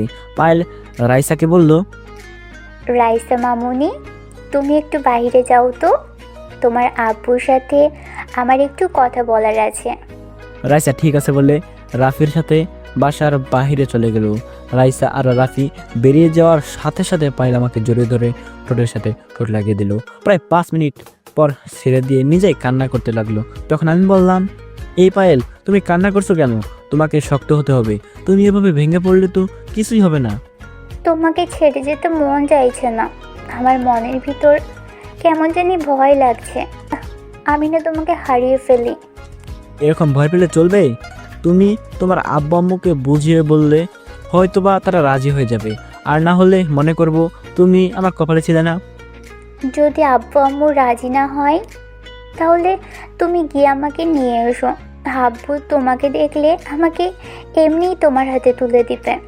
শোনো পায়েল, আমি নিজের ক্ষমতা দেখিয়ে তোমাকে তুলে আনতে পারবো না। তোমার আব্বু আম্মু যদি আমার হাতে তোমাকে তুলে দেয় তাহলেই আমি তোমাকে নিয়ে আসবো। আব্বু আম্মু রাজি না হলে তুমি আমাকে ভুলে যাবে? আমার কথা তোমার একটুও মনে পড়বে না? আমাকে বলে থাকতে হবে। হয়তো কিছুদিন খারাপ লাগবে, পরে এমনি ঠিক হয়ে যাবে। রাসেল, শেষবারের মতো আমাকে আরেকটা কিস করবে? হয়তো এটা আমার শেষ কিস। আর আব্বু আম্মু রাজি হলে সারা জীবন তোমার ওই ঠোঁট দুটো নিজের করে রাখবো। আমি আর কোনো কথা না বলে পায়েলের ঠোঁটের সাথে ঠোঁট লাগিয়ে দিলাম। কিছুক্ষণ পর দুজনে ছেড়ে দিয়ে বাইরে চলে আসলাম। পায়েল গাড়িতে ওঠার আগে রাইসাকে কিছুক্ষণ জড়িয়ে ধরে কান্না করছে। অনেক কষ্টে রাইসাকে পায়েলের কাছ থেকে সারিয়ে আনলাম। তারপর পায়েল চলে গেল। আমি রাইসাকে কোলে করে রুমে নিয়ে আসলাম। তখন রাইসা বলল, আব্বু আম্মু কি আর ফিরে আসবে না? আমি আম্মুকে ছাড়া থাকতে পারবো না। আমি অনেক আম্মুকে ভালোবাসি। কে বলেছে তোমার আম্মু আসবে না? দেখবে কিছুদিন পর তোমার আম্মু তোমার কাছে চলে আসবে। তুমি কান্না করো না। তোমার কথা জানি সত্যি হয় আব্বু। এই বলে রাইসা আমার কোলে শুয়ে পড়লো। রাইসার ঘুম আসার পর তাকে রেখে রুম থেকে বেরিয়ে আসলাম। নিচে আসার পর রাফি বলল, শোন রাসেল, আমজাদ খানের আস্তানায় আমাদের লোক পাঠিয়েছি। বলেছে যে করে হোক তার সকল খবর আমাদের দেওয়ার জন্য। ভালো করছিস। এখন বল, রনি আর রকির কি খবর? তারা এখনো কি হাসপাতালে আছে নাকি তারা বেরিয়ে গেছে?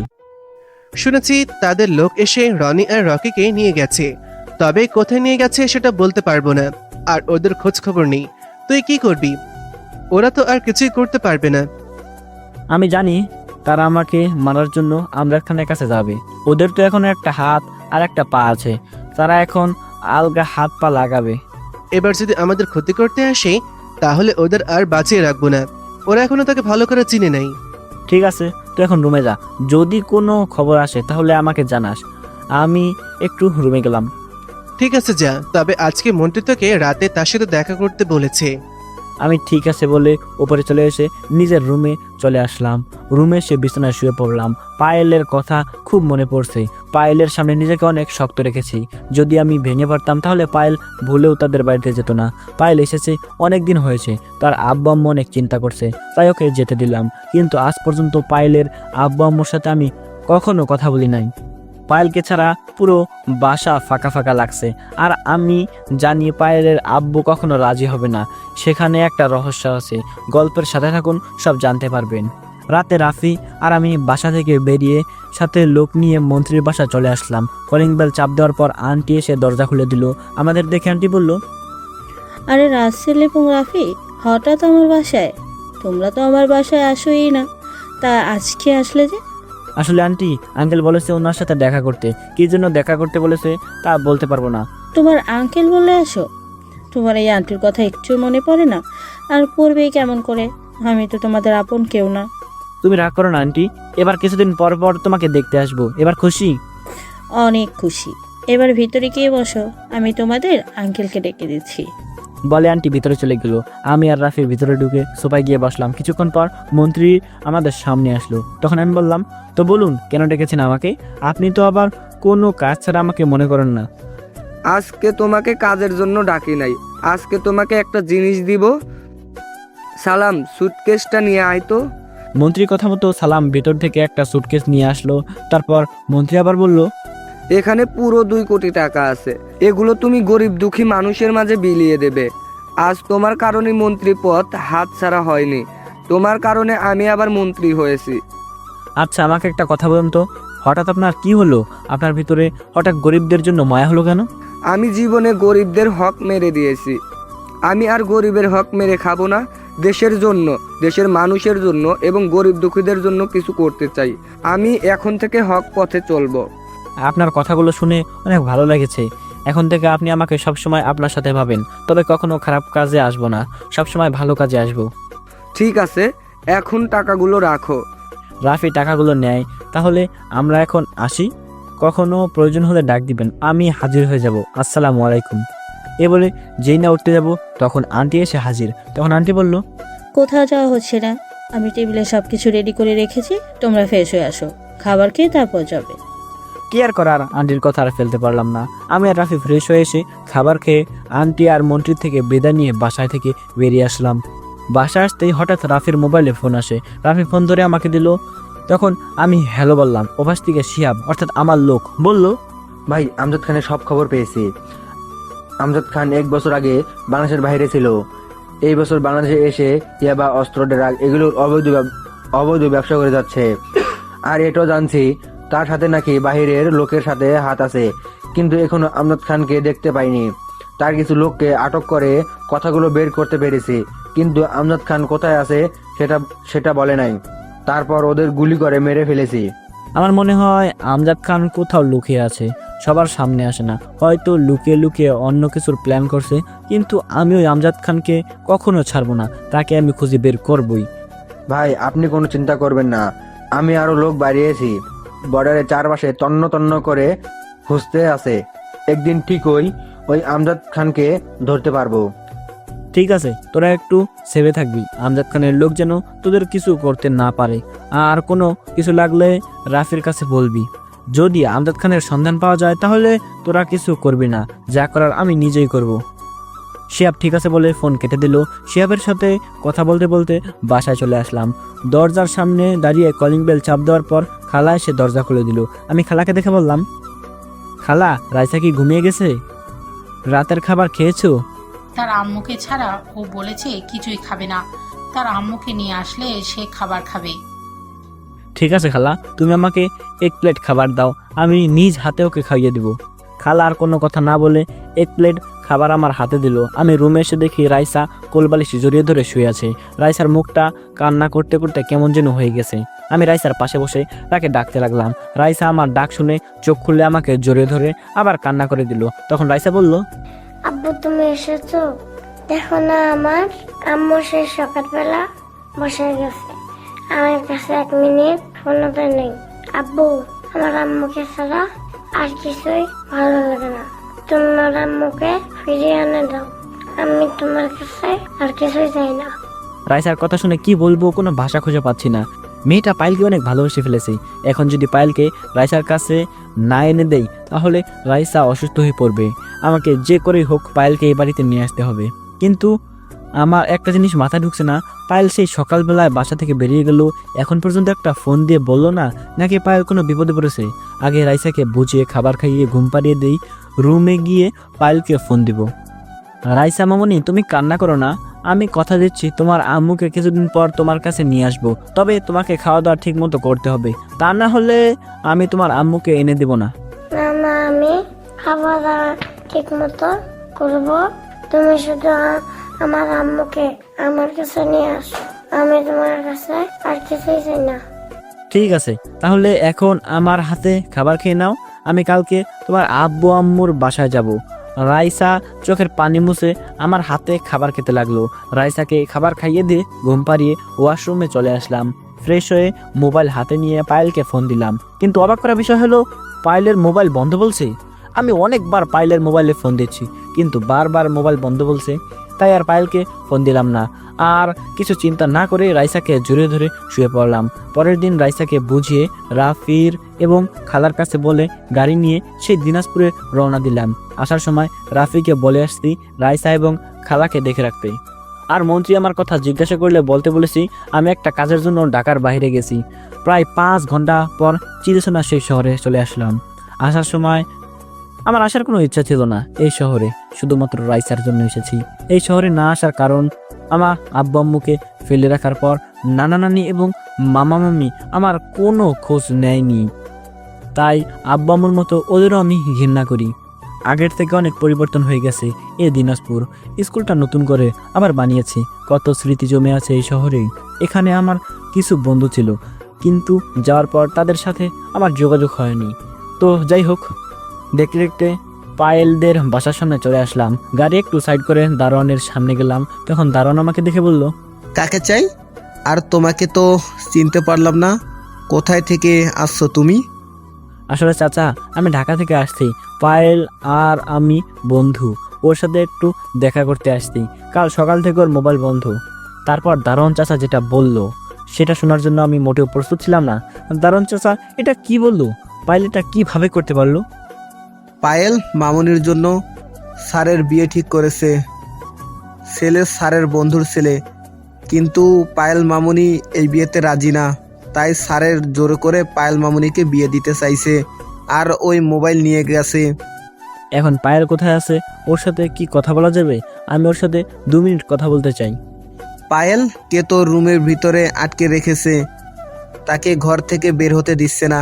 হঠাৎ গতকালের সেই ড্রাইভার ভেতর থেকে বেরিয়ে আসলো, যে পায়েলকে বাসায় নিয়ে আসছে। আমাকে দেখে ড্রাইভার বলল, আরে ভাই, আপনি এখানে হঠাৎ আজকে পায়েল ম্যামদের বাসায়? দারোয়ান ড্রাইভারের কথা শুনে তাকে বলল, তুমি ওকে ভাই বলছো কেন? তুমি কি ওনাকে চিনো? ওনাকে চেনে না, বাংলাদেশের এমন কোনো মানুষ নেই। উনি হচ্ছে সেই মাফিয়া রাসেল, যে গরিব দুঃখী মানুষের জন্য কাজ করে যাচ্ছে, যার নাম শুনলে বড় বড় নেতারা ভয়ে প্রস্রাব করে দেয়। সরি ভাই, আমি আপনাকে চিনতে পারি নাই, আপনি আমাকে ক্ষমা করে দেন। আপনাকে এতক্ষণ দাঁড়া করিয়ে কথা বলছি। চাচা, আপনি আমার বাবার বয়সী, আমাকে আপনি তুই করে বলবেন। আর আপনি তো কোনো দোষ করেন নাই, তাহলে ক্ষমা কেন চাইছেন? তুমি অনেক ভালো একটা ছেলে, তোমার মতো ছেলে হয় না। তোমার নাম অনেকবার শুনেছি, কিন্তু কখনো দেখি নাই। আজকে তোমাকে সরাসরি দেখবো তা কখনো ভাবিনি। আচ্ছা, এসব কথা বাদ দেন। এখন বলেন, আমি কি পাইলের সাথে কথা বলতে পারবো? তার সাথে কিছু কথা বলতে চাই। ভাই, চাচা কিছু করতে পারবে না, আমি ম্যামের সাথে কথা বলার সুযোগ করে দিচ্ছি, আপনি গিয়ে গাড়িতে বসুন। এই কথা বলে ড্রাইভার ভেতরে চলে গেল। আমি আমার গাড়িতে গিয়ে বসলাম। প্রায় আধা ঘন্টা পর দেখি ড্রাইভার বোরখা পরা একটা মেয়েকে নিয়ে আমার সামনে আসলো। গাড়ির দরজা খুলে দিলাম। মেয়েটা ভিতরে ঢুকে আমাকে জড়িয়ে ধরে কান্না করে দিল। মেয়েটা আর কেউ নয়, পায়েল। আমি পায়েলকে শক্ত করে জড়িয়ে ধরলাম। পায়েল আমাকে জড়িয়ে ধরে বলল, রাসেল, আমি অন্য ছেলেকে বিয়ে করতে পারবো না। তুমি আমাকে এখান থেকে নিয়ে চলো, তা না হলে আব্বু আম্মু আমাকে জোর করে বন্ধুর ছেলের সঙ্গে বিয়ে দেবে। আমি তোমাকে ছেড়ে অন্য কাউকে বিয়ে করতে পারবো না। এই পাগলি, তোমাকে আমি অন্য ছেলেদের সাথে বিয়ে হতে কখনো দিব না। তুমি জানো, তুমি বাসা থেকে আসার পর পুরো বাসা ফাঁকা ফাঁকা লাগছে। রাইসা সারাক্ষণ তোমার জন্য কান্না করে। আমি রাইসাকে কথা দিয়েছি, তোমাকে নিয়ে আমি ঢাকায় ফিরবো। তাহলে আমাকে এখান থেকে নিয়ে চলো, আব্বু আমাকে জোর করে বিয়ে দিবে। আমি তোমাকে এবং রাইসাকে ছাড়া থাকতে পারবো না। তুমি কোনো চিন্তা করো না, আমি তোমার আব্বা আম্মুর সাথে কথা বলবো, দেখি ওনারা কি বলে। যদি রাজি হয় তাহলে তো ভালোই, আর রাজি না হলে তোমাকে আমি উঠিয়ে নিয়ে যাব। তাহলে এখন আব্বুর সাথে কথা বলো। আব্বু বলছে খুব শীঘ্রই বিয়ের দিন তারিখ ঠিক করবে। ঠিক আছে, এখন কি তোমার আব্বু বাসায় আছে? আব্বু এখন বাসায় আছে। তুমি আমাকে নিয়ে আব্বুর সামনে যাবে। না, তুমি আগে ভিতরে চলে যাও, আমি কিছুক্ষণ পরে আসতেছি, আমার জরুরি একটা কাজ আছে। পায়েলকে ভিতরে পাঠিয়ে দিলাম। আমি এবার রাফিকে ফোন দিলাম। ফোন ঢোকার সাথে সাথে রাফি রিসিভ করলো। তখন আমি বললাম, কিরে, এত ফোন দিচ্ছিস কেন? আমি পায়েলের সাথে কথা বলছিলাম, তাই তোর ফোন কেটে দিচ্ছি বারবার। ও, আসলে তোকে যে কারণে ফোন দিয়েছি তা হলো, কিছুক্ষণ আগে খবর পেয়েছি মন্ত্রীর বিপক্ষ প্রার্থী তোকে মারার জন্য আমজাদ খানের সাথে হাত মিলিয়েছে। তারা জেনে গেছে তুই এখন দিনাজপুরে আছিস, তাই আমজাদ খানের লোক তোকে মারার জন্য দিনাজপুরে রওনা দিয়েছি। আমাকে মারার জন্য আমজাদ খানের লোক দিনাজপুরে আসছে? সমস্যা নেই, আসুক, দেখি আমজাদ খানের লোক আমার কি করতে পারে। তুই চিন্তা করিস না, নাজিম দিনাজপুরে আছে, আমি তার সাথে কথা বলেছি তোকে সেভ করার জন্য। তার লোক নিয়ে তোর কাছে যাচ্ছে। এখন বল, তুই কোথায় আছিস? আমি এখন পায়েলদের বাসার সামনে আছি, ওর আব্বু আম্মুর সাথে কিছু কথা বলবো। তুই নাজিমকে বলিস দিনাজপুর হাই স্কুলের সামনে থাকতে, আমি 1 ঘন্টা পর আসতেছি। রাফি ঠিক আছে বলে ফোন কেটে দিল। আমি গাড়ি থেকে বের হয়ে পায়েলদের বাসার সামনে দাঁড়িয়ে কলিং বেল চাপ দিলাম। কিছুক্ষণ পর একটা কাজের বুয়া এসে দরজা খুলে দিল। আমাকে দেখে কাজের বুয়া বলল, আপনি কি? আমি পায়েলের বন্ধু, ঢাকা থেকে এসেছি। পায়েলের আব্বু আম্মুর সাথে আমার কিছু কথা আছে। ঠিক আছে, আপনি ভিতরে আসুন, আমি স্যার আর ম্যাডামকে ডেকে দিচ্ছি। এ বলে কাজের বুয়া ভিতরে চলে গেল। আমি ভিতরে ঢুকে সোফায় গিয়ে বসলাম। কিছুক্ষণ পর পায়েলের আব্বু আম্মু আমার সামনে আসলো। তখন পায়েলের আব্বু বলল, তুমি কে? তোমাকে তো চিনতে পারলাম না। আসলে আপনাদের সাথে আমার কিছু কথা আছে, যদি আপনাদের একটু সময় হতো। সমস্যা নেই, তুমি বলো কি কথা বলবে। আসলে আমি আর পায়েল দুজনকে ভালোবাসি। আমি চাই পায়েলকে বিয়ে করতে। পায়েল বলেছে তাকে এখান থেকে নিয়ে যেতে, কিন্তু আমি তা কখনো করব না। আমি চাই আপনারা নিজ হাতে পায়েলকে আমার হাতে তুলে দিবেন। তুমি কি জানো আমি পায়েলের বিয়ে ঠিক করে ফেলেছি? ছেলের বাবা আমার বন্ধু, তাদের নিজস্ব ব্যবসা আছে। পায়েলকে আপনারা জোর করে বিয়ে দিতে পারবেন, কিন্তু কখনো আপনার মেয়ে আমাকে ছাড়া সুখী হবে না। তোমার কি যোগ্যতা আছে যে আমার মেয়েকে বিয়ে করবে? টাকা পয়সা, বাড়ি গাড়ি, ব্যাংক ব্যালেন্স এসব কিছু আছে তোমার? আমার যা কিছু আছে সেটার 5 ভাগের 1 ভাগ আপনার নেই, আর আপনি এখনো আমার আসল পরিচয় পান নাই। আমি কে? তা বলো তুমি কে? আর তোমাকে দেখে তো মনে হয় না তুমি আমার থেকে বড় লোক। আমি বড়লোক ভাব নিয়ে চলি না, আমি সাধারণ মানুষের মতো চলাফেরা করি। আর বাংলাদেশের রাসেল নামে কোনো মাফিয়ার নাম শুনেছেন? শুনেছি, তবে সে খারাপ মানুষের ক্ষতি করে, তাদের মেরে রাস্তায় ফেলে রাখে। সরকার তার কিছুই করতে পারে না। ঠিকই শুনেছেন। আর সেই মাফিয়া রাসেল আমি। আপনার মেয়ে এতদিন আমার ওইখানে ছিল, আর আপনি আমাকে আগে থেকে চিনেন, হয়তো অনেক বছর পর দেখছেন, তাই চিনতে পারেন নাই। তোমাকে আমি চিনি মানে? আর তুমি একজন মাফিয়া হয়ে আমার বাসায় এভাবে আসলে কেন? এবার তোমার সাথের লোকজন সব কোথায়? আমি সাথে করে কাউকে নিয়ে আসি নাই। আমি যে শহরে যাই সেই শহরে আমার লোক আছে। আর আপনি একটু মনে করে দেখেন তো, কয়েক বছর আগে একদিন রাস্তায় একটা ছেলে আপনার ড্রাইভারকে থাপ্পড় মারতে গিয়ে আপনার গায়ে থাপ্পড়টা পড়লো। থাপ্পড়টা কেন মারতে গেছি সেটা হয়তো আপনি ভালো করে জানেন। আমার মনে পড়েছে। বৃষ্টি হবার কারণে পরের দিন রাস্তায় পানি জমেছিল। আমার ড্রাইভার জোরে গাড়ি চালিয়ে যাওয়ার সময় তোমার গায়ে পানি পড়ে। তুমি একটা ইটের টুকরো নিয়ে আমার গাড়িতে মারো। তখন আমার গাড়ির ড্রাইভার গাড়ি দাঁড় করিয়ে তোমাকে গিয়ে একটা থাপ্পড় মারে। এর ভেতরে আমি তোমার সামনে চলে আসলাম। তখন তুমি ড্রাইভারকে থাপ্পড় মারতে গিয়ে আমার গালে মেরে দাও।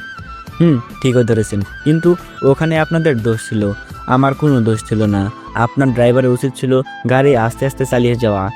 এখন তারপরেও ওই ঘটনার জন্য আপনার কাছে আমি ক্ষমা চাচ্ছি, আপনি আমাকে মাফ করে দিবেন। তোমার তো কোনো দোষ নেই, তাহলে ক্ষমা চাচ্ছ কেন? আর আমি রাজি আছি পায়েলের সাথে তোমার বিয়ে দেওয়ার জন্য। তোমার মতো ছেলের সাথে আমার মেয়ে বিয়ে দিব না, এটা কি করে হয়? এবার তুমি তোমার আব্বু আম্মুকে আমার বাসায় পাঠিয়ে দাও। একটা কথা বলি, রাগ করবেন না।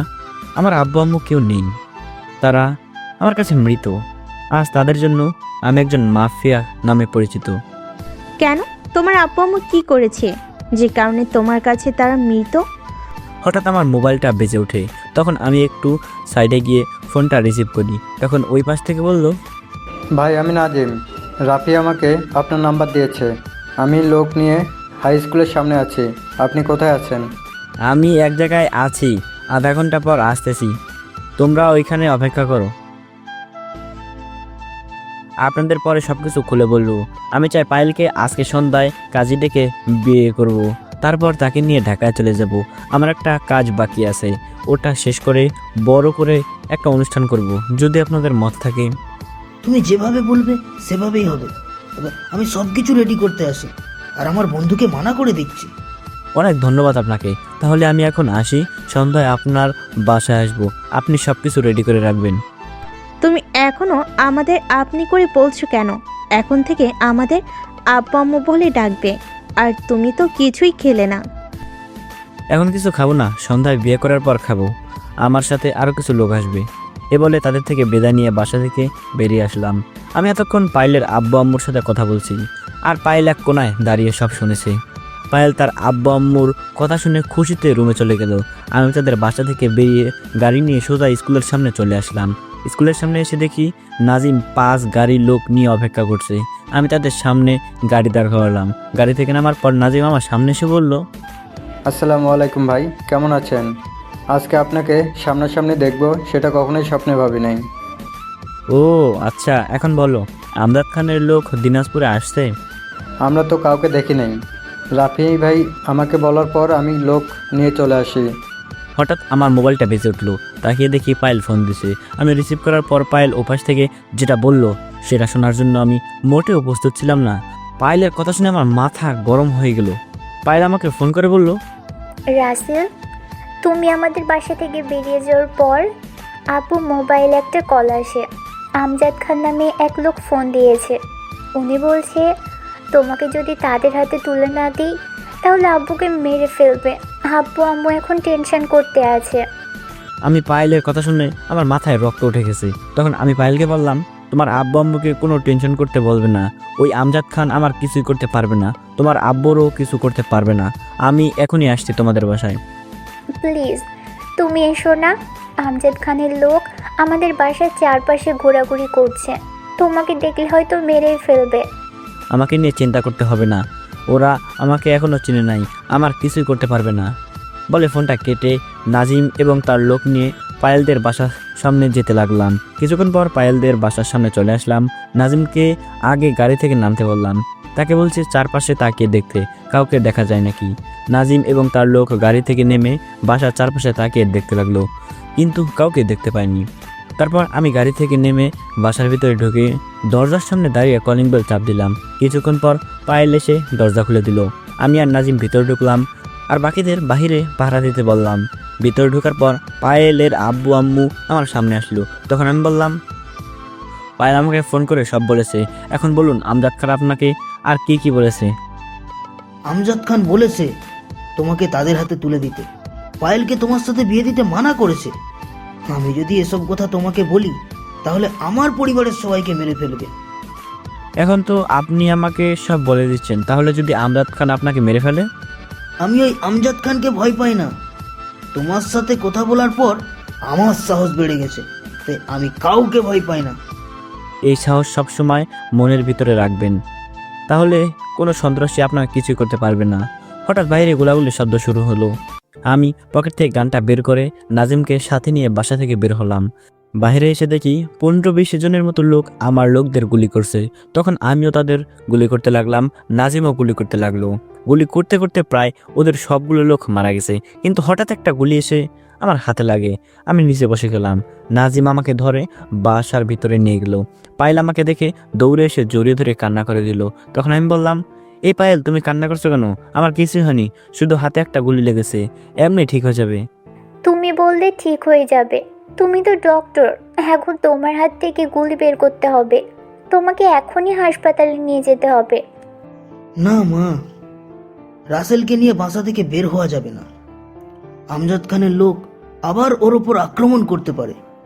আপনি ঠিক বলেছেন, ভাইকে রুমে নিয়ে যান, আমি দেখি একজন ডাক্তার নিয়ে আসতে পারি নাকি।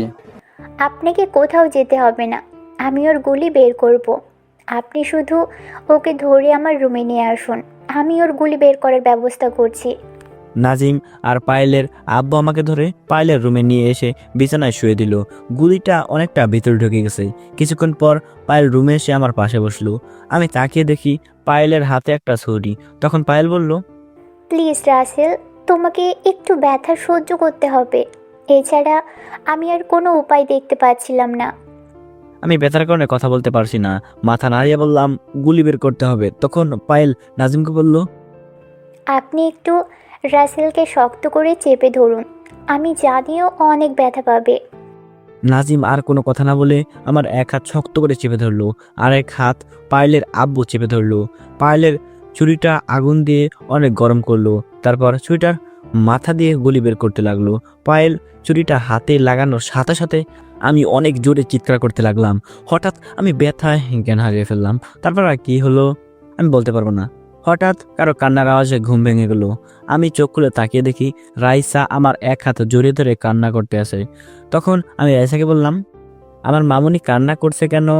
আমার তো কিছুই হয়নি, আর তুমি এখানে কার সাথে এসেছো? আমাকে চাচ্চু নিয়ে এসেছে। চাচ্চু বাইরের সবার সাথে কথা বলতেছে। আজকে সকালে রাফি চাচ্চু নিয়ে এসেছে। হঠাৎ রাফি, নাজিম এবং পায়েল রুমে আসলো। এতক্ষণ তো হাতের দিকে লক্ষ্য করি নাই। পায়েল আমার গুলিটা বের করে হাতে মেডিসিন দিছে। তখন রাফি বলল, হাতে গুলি লেগেছে, তুই আমাকে 1 মিনিট ফোন করে বলবি না?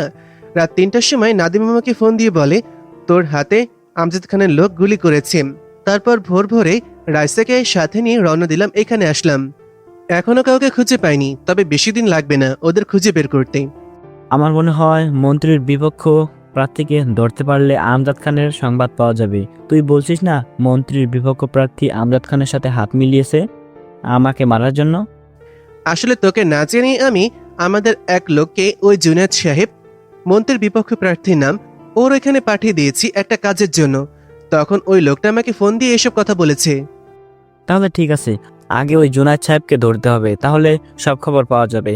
আমি যে দিনাজপুরে আসছি এটা হয়তো ওই জুনায়েদ সাহেব আমজাদ খানকে বলেছে, তা না হলে বাহিরের কেউ জানে না আমি কোথায় আছি। ওনাকে ধরতে হলে তো আমাদের আবার ঢাকায় ফিরতে হবে, কিন্তু তোকে এই অবস্থায় রেখে আমি কোথাও যাব না। আমজাদ খানের লোক আবার আক্রমণ করতে পারে। তোদের কোথাও যেতে হবে না, আমি মেহেদির সাথে কথা বলছি। মেহেদিকে এবার ওপরে নিয়ে আসতে হবে। এবার আমাদের খেলা শুরু হবে। ওই আমজাদ খান এবং তার লোক কাউকে বাঁচিয়ে রাখবো না। এবারে বাংলাদেশ থেকে সব অবৈধ ব্যবসায় আগুন লাগিয়ে দেব। তুই ঠিকই বলেছিস, এবার আমাদের দেশের জন্য কিছু করতে হবে। দেশটাকে সন্ত্রাসী, চাঁদাবাজি, টেন্ডারবাজি এদের হাত থেকে বাঁচাতে হবে। তারপর আমাদের কাজ ছেড়ে দেব। হঠাৎ পায়েল বলল, আপনাদের কথা শেষ হয়েছে? তাহলে এবার রাফি আর নাজিম, তোমরা নিচে যাও, তোমাদের জন্য নাস্তা রেডি। আমি রাইসা এবং রাসেলকে রুমে খাইয়ে দিচ্ছি। নাজিম আর রাফি ঠিক আছে বলে রুম থেকে বেরিয়ে গেল। পায়েল আমাকে ধরে বসালো।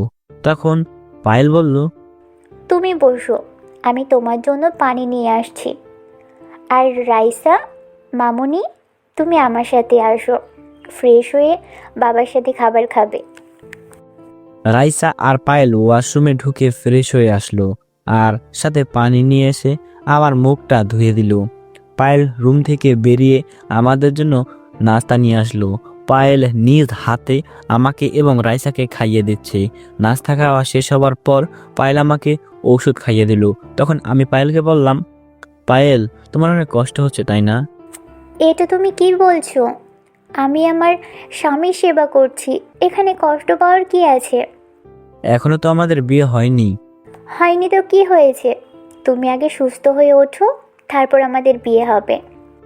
যদি আমি আমজাদ খানকে মারতে গিয়ে মরে যাই তখন তুমি কি করবে? তখন আমিও তোমার কাছে চলে যাব। তুই যদি আমার কাছে চলে না আসো তাহলে আমার মেয়েকে কে দেখে রাখবে? তখন তো তুমি ছাড়া ওর আপন কেউ থাকবে না। আমার কথা শুনে রাইসা বলে উঠল, যদি তোমার কিছু হয় তাহলে আমি আর আম্মু তোমার কাছে চলে যাব। আমি আর কোনো কথা না বলে রাইসা এবং পায়েলকে জড়িয়ে ধরলাম। পায়েল আর রাইসা আমাকে শক্ত করে জড়িয়ে ধরলো। হঠাৎ আমার মোবাইলে একটা কল আসলো। কলটা রিসিভ করার পর ওই পাশ থেকে যে কথা বললো তার কথা শুনে আমার মাথা গরম হয়ে গেল। ও পাশ থেকে যে ফোন করেছে সে আর কেউ নয়, বর্তমান মন্ত্রী। মন্ত্রী বলল, রাসেল মাফিয়া, তোর সাহস কি করে হলো আমার অবৈধ ব্যবসায় আগুন লাগানোর? তুই আমাকে এখনো চিনতে পারিস নাই, তোকে আমি মেরেই ফেলবো। তুই কি মনে করেছিস আমি তোর কথা বিশ্বাস করব? আর তোকে আমি হারে হারে চিনি, তাই তো তোর পিছনে লোক লাগিয়ে রেখেছি। তুই আমাকে ভুলিয়ে ভালিয়ে ভালো সেজেছিস, সেটা আমি বুঝতে পেরেছি। তুই হয়তো আরেকটা কথা জানিস না, ওই আমজাদ খান আমার সাথে হাত মিলাইছে। তোর কারণে আমার কোনো কাজ করতে পারছি না। এই তো জুনায়েদও আমাদের সাথে হাত মিলিয়েছে। এবার তোকে শেষ করে দেশটা আমাদের মতো চালাবো। আমি বেঁচে থাকতে তোরা সেটা কখনোই করতে পারবি না। এতদিন তোকে কিছুই করি নাই, একমাত্র তোর স্ত্রীর কারণে। কিন্তু এবার তোকেও ওই আমজাদ খানের সাথে গুলি করে মারবো। সেটা তুই চেষ্টা করে দেখতে পারিস। এবার তো তুই বেঁচে গেলি, কিন্তু পরের বার তোকে কেউ বাঁচাতে পারবে না। তুই মরার জন্য প্রস্তুত থাকিস। সেটা সময় হলে দেখতে পাবি কে কাকে মারে। এবার আর তোর উপর দয়া করব না। তোদের মতো মানুষদের না মেরে এই মাফিয়া কখনো শান্ত হবে না। বলে ফোনটা কেটে দিলাম। তখন ফাইল আমাকে বলল, কার ফোন ছিল? আর তুমি ওর সাথে এভাবে কথা বলছিলে কেন? আমার অনেক ভয় হচ্ছে, যদি ওরা তোমাকে মেরে ফেলে। ওদের না মেরে আমি মাফিয়া কখনো মরবো না, আর মরলেও আফসোস থাকবে না, কারণ দেশের মানুষের জন্য নিজের জীবন দিতে প্রস্তুত আছি। তুমি একা ওদের সঙ্গে পেরে উঠবে? মন্ত্রীর হাত তো অনেক বড়, ওনার হাত দেশের বাহিরের মানুষের সাথে আছে। আমার হাতও অনেক বড়, সেটা তুমি সময় হলে দেখতে পাবে। আমাকে দেখতে সাধারণ মানুষের মতো লাগে, কিন্তু আমি যে কত বড় হারামি এটা ওই মন্ত্রী এবং আমজাদ খান জানে না। তোমার কিছু হয়ে গেলে আমি আর রাইসা কাকে নিয়ে বাঁচবো? আমি তোমাকে হারাতে চাই না রাসেল। পায়েল, তুমি ভেঙে পড়ো না, তাহলে আমি কাজটা করতে পারবো না।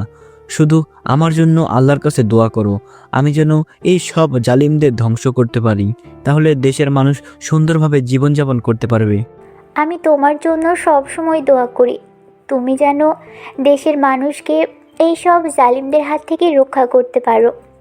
এ বলে পায়েল আমাকে জড়িয়ে ধরলো। আমি আপনাদের একটা কথা বলতে ভুলে গেছি। আসলে আমি জানতাম মন্ত্রী এত সহজে ভালো হবার কথা নয়। হঠাৎ ভালো হবার নিশ্চয়ই কোনো কারণ আছে, তাই ওনার পিছনে লোক লাগিয়ে রেখেছি। পরে আমি সব জানতে পারলাম মানুষের সাথে ওপরে ভালোভাবে কথা বলবে আর ভিতরে অবৈধ ব্যবসা করে যাচ্ছে। তাই আমার লোকগুলোকে বলছি সুযোগ পেলে মন্ত্রীর গোডাউনে আগুন লাগিয়ে দিতে। ওরা তাই করলো, কিন্তু মন্ত্রীর আরও অনেকগুলো অবৈধ ব্যবসা আছে, সেগুলো কোথায় সেটাও আমি জানি। রাতে পায়েল নিজ হাতে খাবার খাইয়ে দিয়ে ঔষধ খাইয়ে দিয়ে অন্য একটা রুমে রাইসাকে নিয়ে চলে গেল। আমি পকেট থেকে মোবাইল বের করে মেহেদিকে ফোন দিলাম। মেহেদি কল রিসিভ করে বলল, কিরে, কেমন আছিস? তোর হাতের ব্যথা কমেছে? আমি ভালো আছি, ব্যথা আগের থেকে কিছুটা কমছে। এখন বল তুই কেমন আছিস? সবগুলো ট্রেনিং দেওয়া শেষ হয়েছে? আমিও ভালো আছি, আর সবগুলোকে ভালোভাবে ট্রেনিং দিয়েছি। এখন তুই বললে উপরে উঠে আসবো, আমাদের কাজ শুরু করে দিব। কালকে তুই সবাইকে নিয়ে উপরে উঠে আসবি, আর মন্ত্রীর এবং জোনায়েদের যত অবৈধ ব্যবসা আছে সবগুলো ধ্বংস করে দিবি। তাদের লোক একটাকেও বাঁচিয়ে রাখবি না, সবগুলোকে মেরে মাটির নিচে পুঁতে রাখবি। ঠিক আছে, তুই যেভাবে বলবি সেইভাবে কাজ হয়ে যাবে। আর আমার অ্যাকাউন্টে কিছু টাকা পাঠিয়ে দিস। সমস্যা নেই, আমি রাফিকে বলে দেব, সে তোর অ্যাকাউন্টে টাকা পাঠিয়ে দিবে। আর কখন কি হয় আমাকে জানাবি।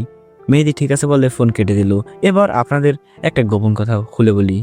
মন্ত্রীর স্ত্রী মানে আন্টি আমাকে একদিন তার রুমে নিয়ে দরজা বন্ধ করে বলল, রাসেল, আমার একটা কাজ করে দিতে পারবি?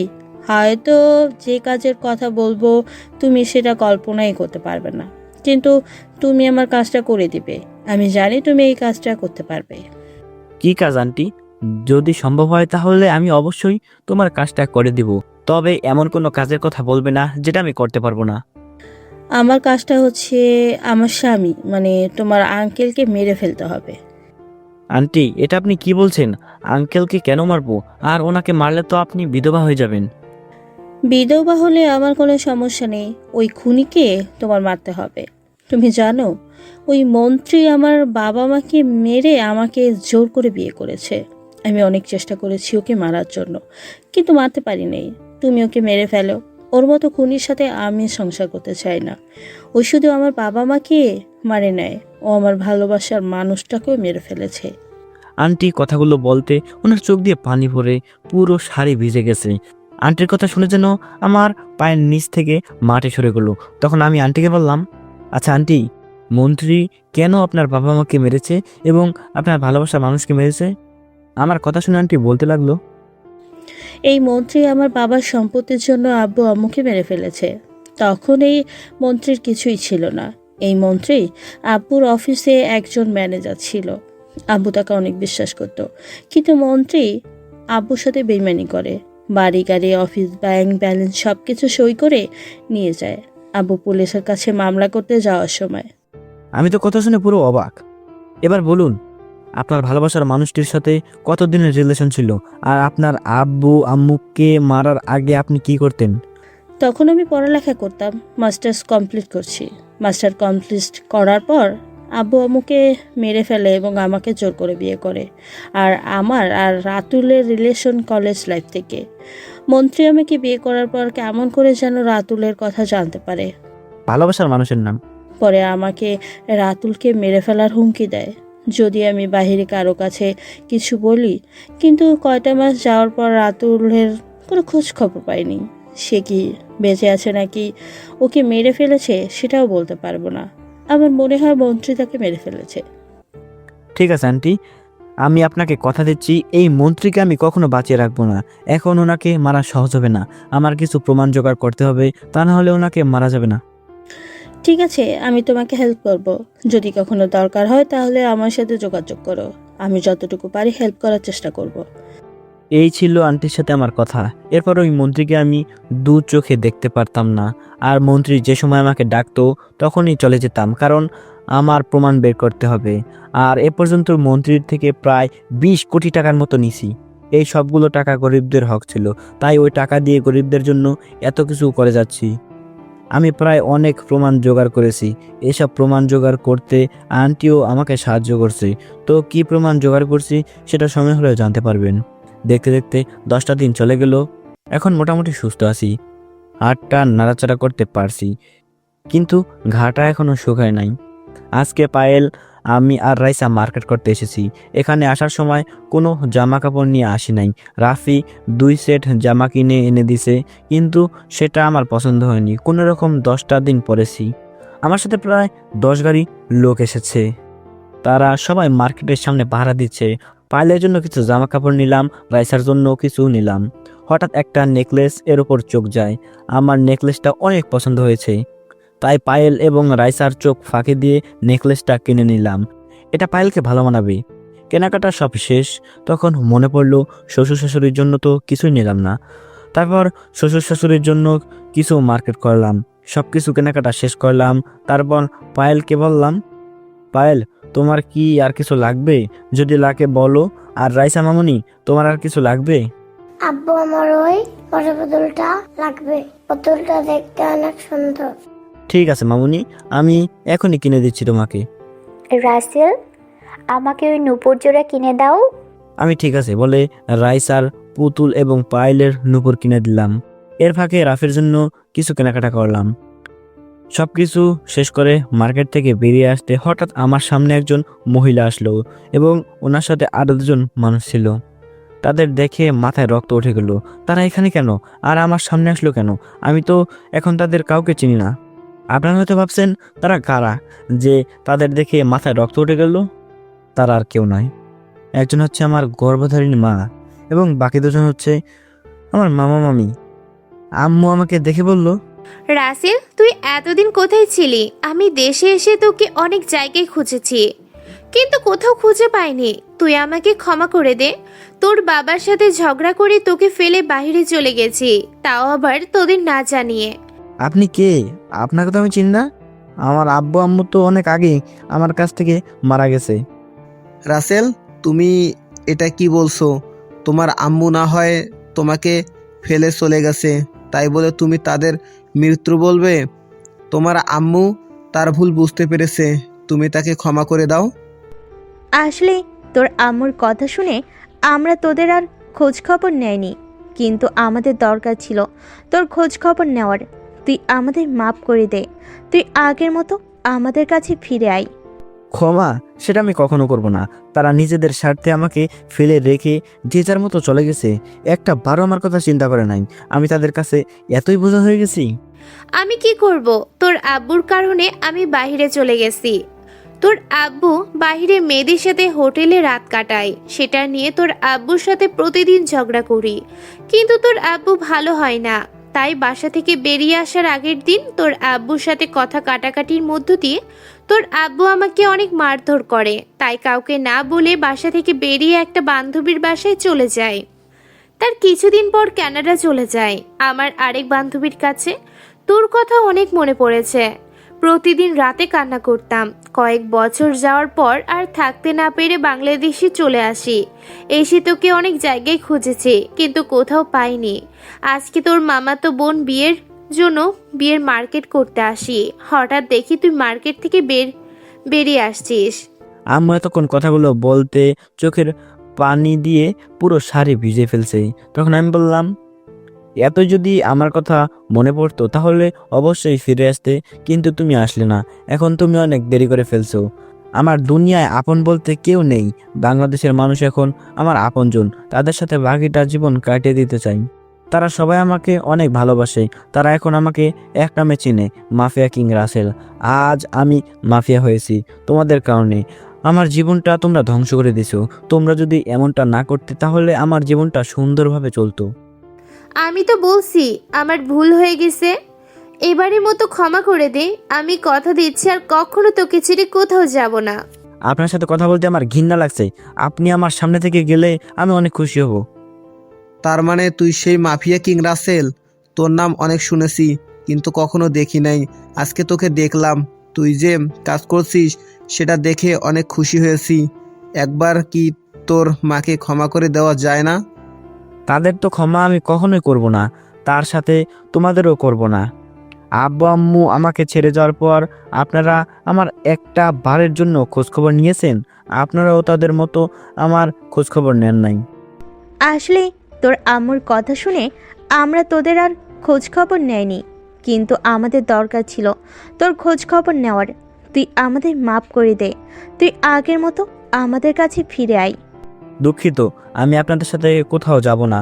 আপনারা এখান থেকে চলে যান। আপনারা না গেলে আমি চলে যাচ্ছি। পায়েল চলো।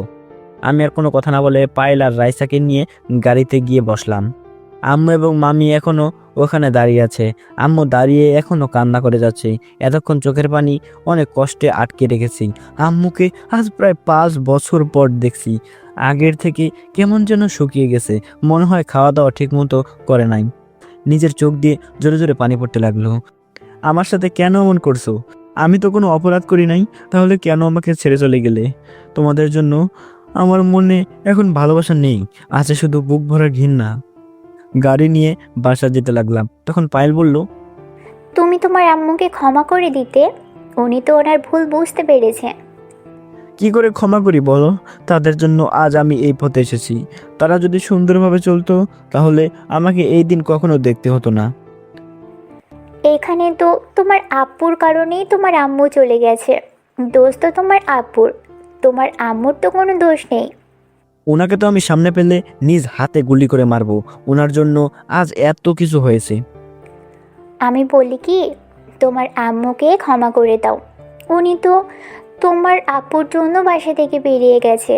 শাস্তি দিলে তোমার আব্বুকে দাও। ওনাকে তো দিবই, কিন্তু আম্মুর উপর রাগ উঠেছে, কারণ আমার কথা যখন মনে পড়ে। তাহলে ফিরে আসে নাই কেন? এত বছর পর কেন আসলো? পায়েল আর কোনো কথা বলল না। কিছুক্ষণ পর বাসায় ভিতরে চলে আসলাম। পায়েল রাইসাকে কোলে নিয়ে ভিতরে চলে গেল। আমি গাড়ি পার্কিং করে বাসার ভিতরে চলে আসলাম। আমার লোক সবগুলো জিনিসপত্র নিয়ে ভিতরে আসলো। রাতে খাওয়া দাওয়ার পর পায়েলকে বললাম তাদের ছাদে একটু আসতে। আমি ছাদে গিয়ে এক কোনায় দাঁড়িয়ে আকাশের দিকে তাকিয়ে আছি। কিছুক্ষণ পর পায়েল ছাদে এসে আমাকে পেছন দিক থেকে জড়িয়ে ধরলো। আমিও পায়েলকে জড়িয়ে ধরলাম। তখন পায়েল বলল, তা এবার বলো, হঠাৎ ছাদে আসতে বললে কেন? তোমার জন্য একটা জিনিস কিনেছি, সেটা দেওয়ার জন্য আসতে বললাম। জিনিসটা কি, যদি আমাকে দেখাতে? আগে তুমি চোখটা বন্ধ করো, তারপর তোমার জিনিসটা দিব। পায়েল ঠিক আছে বলে চোখ বন্ধ করলো। তখন আমি পকেট থেকে নেকলেসটা বের করে পায়েলের গলায় পরিয়ে দিলাম। তারপর বললাম চোখ খুলতে। আমি মোবাইল বের করে ক্যামেরা চালু করে পায়েলের সামনে ধরলাম। পায়েলের চোখ খুলে তার গলার নেকলেসটা দেখে বলল, নেকলেসটা অনেক সুন্দর। তুমি কখন কিনলে নেকলেসটা? এটা আমি লুকিয়ে কিনেছি তোমাকে দেওয়ার জন্য। তোমাকে কিন্তু নেকলেসটায় অনেক সুন্দর লাগছে। দেখতে হবে না কে কিনেছে আমার জন্য? তোমার পছন্দ আছে বলতে হবে। পায়েল, আমাকে একটু জোরে ধরে থাকবে? আজ এত বছর পর আম্মুকে দেখে কেমন জানি খারাপ লাগছে। ঠিক আছে, ধরছি। এতই যদি খারাপ লাগে তাহলে ওই সময় ফিরিয়ে দিলে কেন? অভিমান আর ঘৃণায় তাই আম্মুকে ফিরে দিছি। আমি কখনো এমনটা করতে চাই নাই। তুমি জানো, তারা আমাকে ছেড়ে যাওয়ার পর অনেক কষ্ট পেয়েছি। এমন কোনো রাত নাই তাদের জন্য কান্না করি নাই। চিন্তা করো না, দেখবে আস্তে আস্তে সব ঠিক হয়ে যাবে।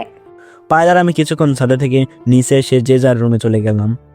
রুমে এসে ওয়াশরুমে ঢুকে ফ্রেশ হয়ে বিছানায় শুতেই মোবাইলটা বেজে উঠলো। মোবাইল হাতে নিয়ে দেখি মেহেদি ফোন দিছে। আমি ফোন রিসিভ করার পর মেহেদি বলল, কিরে কেমন আছিস?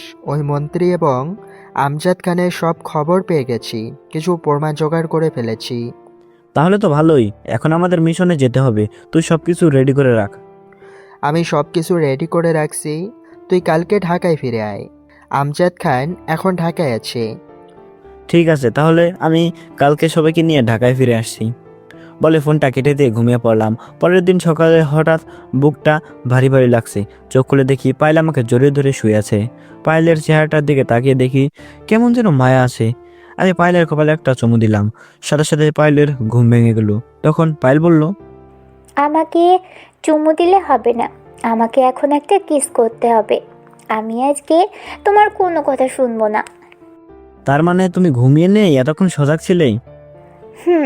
ঠিকই ধরেছ, আমি এতক্ষণ সজাগ ছিলাম। আমি দেখতে চেয়েছি তুমি আমাকে দেখে কি করো। এখন কোনো কথা না বলে আমাকে কিস করো। কি আর করার, এমনিও পায়েলের ঠোঁটের দিকে তাকিয়ে নিজেকে ধরে রাখতে পারলাম না, তাই পায়েলের ঠোঁটের সাথে ঠোঁট লাগিয়ে দিলাম।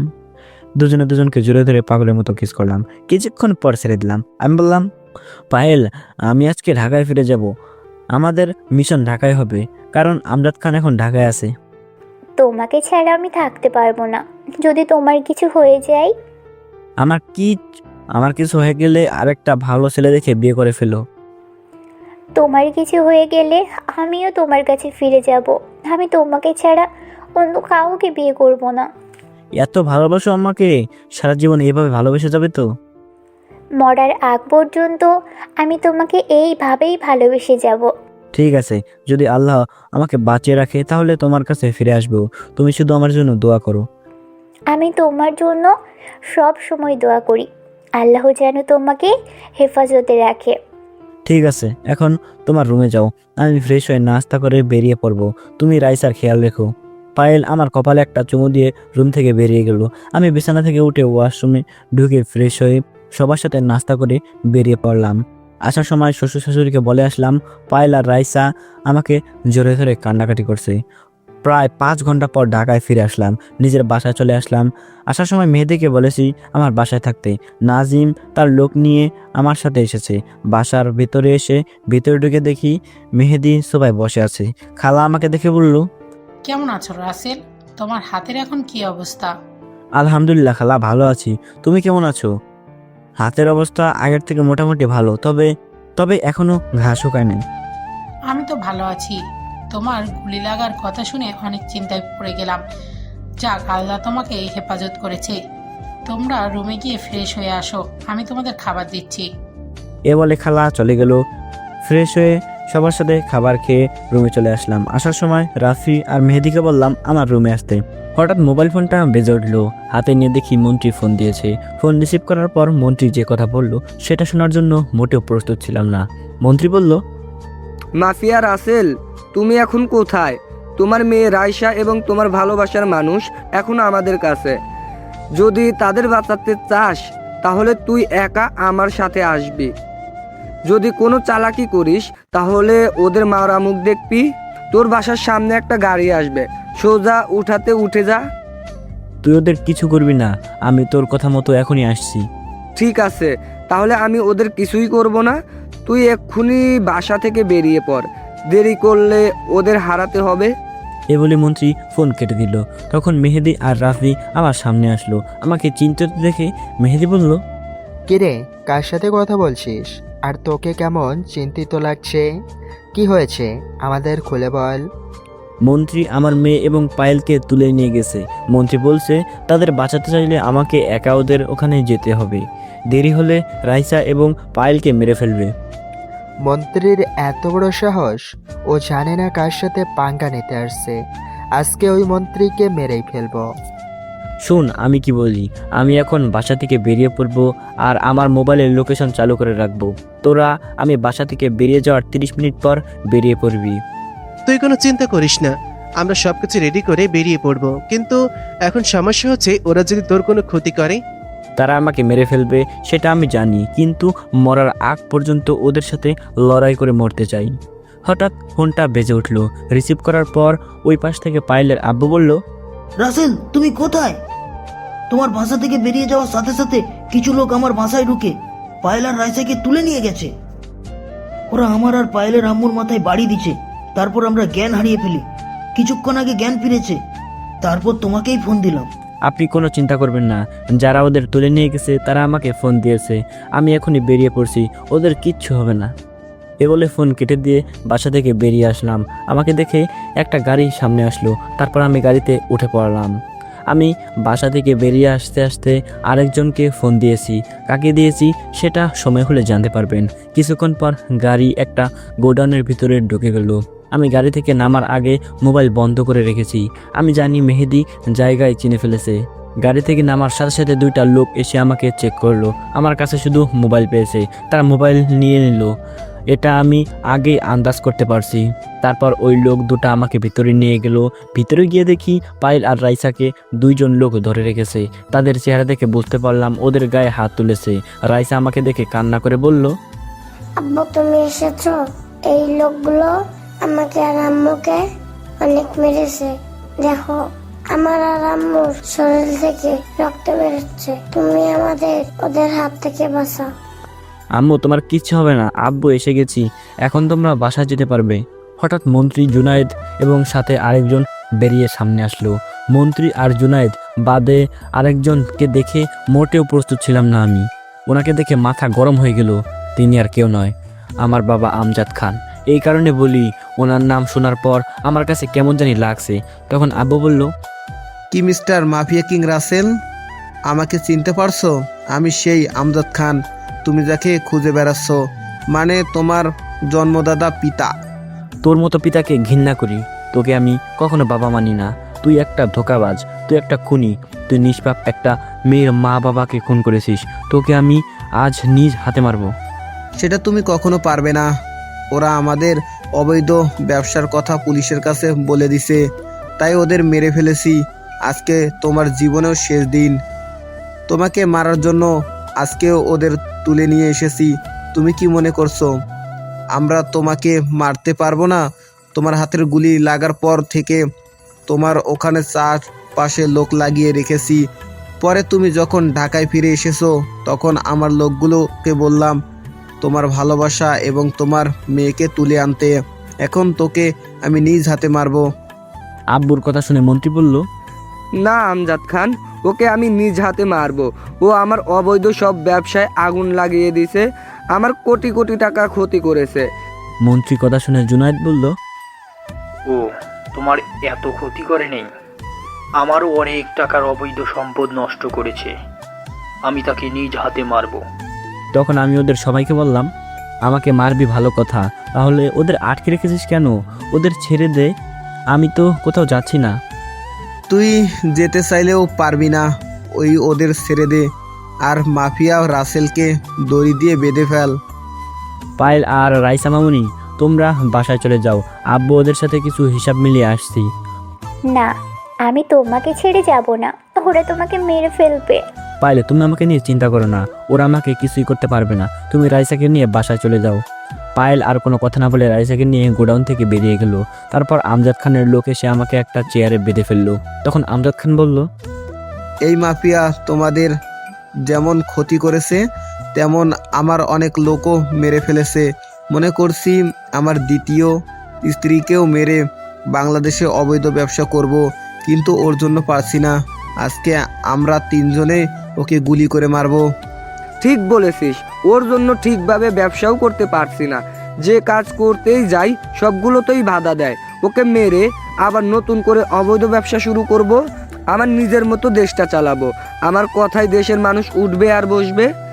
তাহলে দাঁড়িয়ে আছিস কেন? ওকে মেরে ফেল, আমাদের অনেক জ্বালিয়েছে। আজকে ওকে মেরে আমরা বাংলাদেশে রাজত্ব কায়েম করব।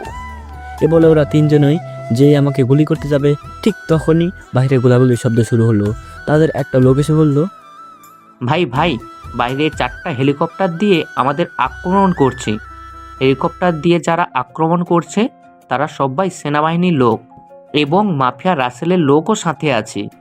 ওই লোকটার কথা শুনে আমজাদ খান বলল, তুই আমাদের সাথে সিটিং করেছিস, কিন্তু তোর লোক আক্রমণ করছে সেটা মানলাম, কিন্তু সেনাবাহিনী আমাদের আক্রমণ করছে কেন? আমজাদ খানের কথা শুনে আমি হাসতে হাসতে বললাম, তোরা কি আমাকে এতই বোকা মনে করছিস যে তোদের কথা মতো আমি এমনি এমনি চলে আসবো? আমি আসার সময় সব প্ল্যান করে আসছি। আগে আমজাদ খান, আপনি সালাউদ্দিন মেজরকে চিনেন? মেজর সালাউদ্দিন তো আমার এক সময় বন্ধু ছিল, কিন্তু তার সাথে কিছু কথা কাটাকাটি হয়, তারপর থেকে ওর সাথে যোগাযোগ করি না। তাহলে ঠিকই ধরেছেন, ওই আপনার বন্ধু সালাউদ্দিন আঙ্কেলের সাথে আমার ভালো পরিচয়। উনি আমার কাজ সম্বন্ধে সব কিছু জানে। উনি বলছে কখনো তাকে দরকার হলে ফোন দিতে, তাই আসার সময় ওনাকে ফোন দিয়ে আসছি। আর আমার আরেকটা কাজ হয়ে গেছে, যেটা তোদের ফাঁসির দড়িতে ঝুলবে, কিন্তু আমি তোদের আইনের আওতায় তুলে দেব না, আমি নিজ হাতে তোদের মারবো। তোরা আমার সাথে এতক্ষণ কি কি বলেছিস সব কিছু এতক্ষণ ভিডিও হয়েছে, এই দেখ। আমার কথা শুনে মন্ত্রী জুনায়েদ এবং আমজাদ খান ভয় পেয়ে গেছে। আমি এসব বাসা থেকে বেরিয়ে আসার আগে করে এসেছি। আমাকে গুলি করতে গেলে রাফি আর মেহেদি গোডাউনের ভিতরে ঢুকে ওদের গুলি করা শুরু করলো। তারা সবাই আড়ালে চলে গেল। রাফি আর মেহেদি আমার বাঁধন খুলে দিল আর আমার কোটটা গায়ে দিল, যেটা আমাকে গুলি করলে কিছুই হবে না। আমি ওদের গুলি করা শুরু করলাম। এক পর্যায়ে ওদের লোক সবগুলো মাটিতে গড়াগড়ি করতে করতে মারা যায়। তারপর আমি মন্ত্রী আর জুনায়েদের সামনে গিয়ে তাদের শ্যুট করা শুরু করি। মন্ত্রী আর জুনায়েদ গুলি খেয়ে মাটিতে গড়াগড়ি করতে করতে মারা যায়। আমজাদ খান ভয়ে এক কোনায় লুকিয়ে পড়ে। আমি আমজাদ খানের সামনে গিয়ে দাঁড়ালাম। তখন আমজাদ খান বলল, তোর বাবা, আমি কথা দিচ্ছি আমি এরকম কাজ আর কখনোই করব না। তুই এবারের মতো আমাকে ছেড়ে দে। তোকে আমি কখনো মারতাম না। তুই যদি নিষ্পাপ ওই মেয়ের আব্বা আম্মুকে না মারতি, তোকে আমি বাঁচিয়ে রাখবো না। তোকে বাঁচিয়ে রাখলে আবার অবৈধ ব্যবসা করবি। না রাসেল, আমি আর এখন কাজ করব না, দূরে কোথাও চলে যাব। সেটা তো আমি কখনো করব না। আইনের আওতায় তুলে দিলে তোকে ফাঁসির রায় কার্যকর করবে, কিন্তু আমি তোকে আইনের আওতায় তুলে দিব না। তোকে আমি নিজ হাতে মারবো। এই যেই না গুলি করতে যাব, ঠিক তখনই সালাউদ্দিন আঙ্কেল এসে আমার হাত থেকে গুলি ফেলে দিল। তখন তিনি বললেন, রাসেল, তুমি আইন নিজের হাতে তুলে নিও না, আদালত ওকে ফাঁসির রায় দেবে। না আঙ্কেল, ওকে আমি নিজ হাতে গুলি করে মারবো। আমি বলছি তুমি এমন কাজ করো না, তুমি ওকে আমার হাতে তুলে দাও। আমি কথা দিচ্ছি ওকে ফাঁসির দড়িতে ঝোলাবো। যা যা দরকার আমি তাই করব। আঙ্কেলের কথা শুনে আর কিছুই করলাম না। আঙ্কেল আমজাদকে নিয়ে চলে গেল। তারপর আমরা সবাই বাসায় চলে আসলাম। আজ 1 মাস পর এখন আমি বর্তমান মন্ত্রী। আমার কাজ এবং দেশের মানুষের ভালোবাসা দেখে সরকার আমাকে মন্ত্রী বানিয়ে দিল, আর আমজাদ খানের ফাঁসি কার্যকর করা হয়েছে। আমি এখন একটা স্টেজে দাঁড়িয়ে বলতে লাগলাম, আমি কখনো ভাবিনি আপনাদের এত ভালোবাসা পাবো। আপনারা আমার জন্য দোয়া করবেন, আমি যেন বাংলাদেশকে একটা সুন্দর দেশ হিসেবে গড়ে তুলতে পারি। আপনারা সবসময় আমার পাশে থাকবেন, বিপদে আপদে আমি সবসময় আপনাদের পাশে আছি। আরও কিছুক্ষণ কথা বলে সবার কাছ থেকে বিদায় নিয়ে বাসায় চলে আসলাম। বাসায় আসার পর সবার সাথে কফি খাচ্ছি। তখন পায়েলের আব্বু, দূর এখন শ্বশুর বলবো, তখন তিনি বললেন, রাসেল, আমরা আর দেরি করতে চাই না, যত তাড়াতাড়ি সম্ভব তোমাদের বিয়েটা দেওয়া দরকার। আব্বু, আপনারা যেটা ভালো বোঝেন সেটাই করেন, আমার কোনো আপত্তি নেই। আমার কথা শুনে পায়েল বলল, আমি রাসেলকে বিয়ে করব না। ও যদি ওর আম্মুকে ফিরিয়ে আনে তাহলে আমি এই বিয়ে করব। ঠিক আছে, আমি তোমার কথায় রাজি। কালকে সকালে দিনাজপুরে গিয়ে আম্মুকে নিয়ে আসবো। আমার কথা শুনে পায়েল সবার সামনে আমাকে জড়িয়ে ধরলো। শ্বশুর শাশুড়ি বসে না থেকে রুমে চলে গেল। তখন আমি পায়েলকে বললাম, এটা তুমি কি করলে? তোমার কি একটু লজ্জা শরম নাই? তোমার আব্বা আম্মু লজ্জায় রুমে চলে গেল। তোমাকে জড়িয়ে ধরতে লজ্জা কিসের? কিছুদিন পরে তো তুমি আমার স্বামীই হয়ে যাবে। হয়েছে, এখন রুমে যাও, আমার হাতে কিছু কাজ আছে, আমাকে একটু কাজগুলো করতে দাও। পায়েল ঠিক আছে বলে রুমে চলে গেল। আমি বসে বসে হাতের কাজগুলো করতে লাগলাম। দেখতে দেখতে আমাদের বিয়েটা হয়ে গেল। বিয়েতে সব মন্ত্রীরা এসেছে। আম্মুকে পরের দিন বাসায় নিয়ে এসেছি, সাথে মামা মামিকে ক্ষমা করে দিয়েছি। বিয়েটা ঢাকায় কমিউনিটি সেন্টারে হয়েছে। রাফি আর মেহেদি সব সময় আমার সাথে থাকে, আর আমার সবগুলো লোককে বিভিন্ন কাজে লাগিয়ে দিছি। রাফি আর মেহেদি আমাকে জোর করে বাসা ঘরে ঢুকে দিল। ভেতরে ঢুকে আমি তো অবাক, দেখি বিছানায় মা মেয়ে বসে গল্প করছে। আমাকে দেখে রাইসা বলল, আব্বু তুমি এসেছো, আজকে আমি অনেক খুশি। আমার মামুনি কেবে। ঠিক আছে মামুনি, এখন তুমি তোমার দাদির কাছে যাও। ও থাকলে সমস্যা কোথায়? আমি রাইসাকে যেতে দেব না। না আম্মু, আজকে তোমাদের সাথে আমি থাকবো না, আমি দাদির কাছে থাকবো। দাদির রুমে একা একা থাকি। ঠিক বলছো মামুনি, তুমি তোমার দাদির কাছে যাও। রাইসা আর কোনো কথা না বলে রুম থেকে বেরিয়ে গেল। আমি দরজা বন্ধ করে বিছানার কাছে গেলাম। তখন পায়েল বলল, তুমি বিছানায় উঠবে না, আগে তোমার পা ধরে সালাম করব। এই বলে পায়েল বিছানা থেকে নেমে আমার পা ধরে সালাম করতে আসলে আমি তাকে বুকে জড়িয়ে নিলাম। তখন আমি বললাম, এই পাগলি, তোমার স্থান পায় না, তোমার স্থান আমার বুকে। এভাবে সারা জীবন আগলে রাখবে তো? কখনো ছেড়ে যাবে না তো? তুমি যদি আমাকে ছেড়ে যাও তাহলে আমি বাঁচবো না। আর একবার মরার কথা বললে মাথা ফাটিয়ে দেব। আমার এমন সুন্দরী বউ ছেড়ে আমি কোথাও যাব না। ঠিক আছে, এখন কথা না বলে অজু করে আসো, দুজনে 2 রাকাত নফল নামাজ আদায় করব। আমি আর কোনো কথা না বলে ওয়াশরুমে ঢুকে অজু করে আসলাম। আমার সাথে পায়েলও অজু করে আসছে। দুজনে 2 রাকাত নফল নামাজ আদায় করলাম। তারপর পায়েলকে কোলে করে বিছানায় বসালাম। আমি পায়েলের শরীর থেকে গহনা খুলতে লাগলাম। গহনা খুলে পায়েলকে বিছানায় শুয়ে দিয়ে ওর উপরে শরীরে গিজ করতে লাগলাম। পায়েলের ঠোঁটের সাথে ঠোঁট লাগিয়ে গিজ করতে লাগলাম। আস্তে আস্তে পায়েলের শরীর আর দেখা লাগবে না, অনেক দেখছেন, সবাই আমাদের জন্য দোয়া করবেন। এখন আমি দেশের কাজের জন্য দেশে এবং দেশের বাইরে বিজি।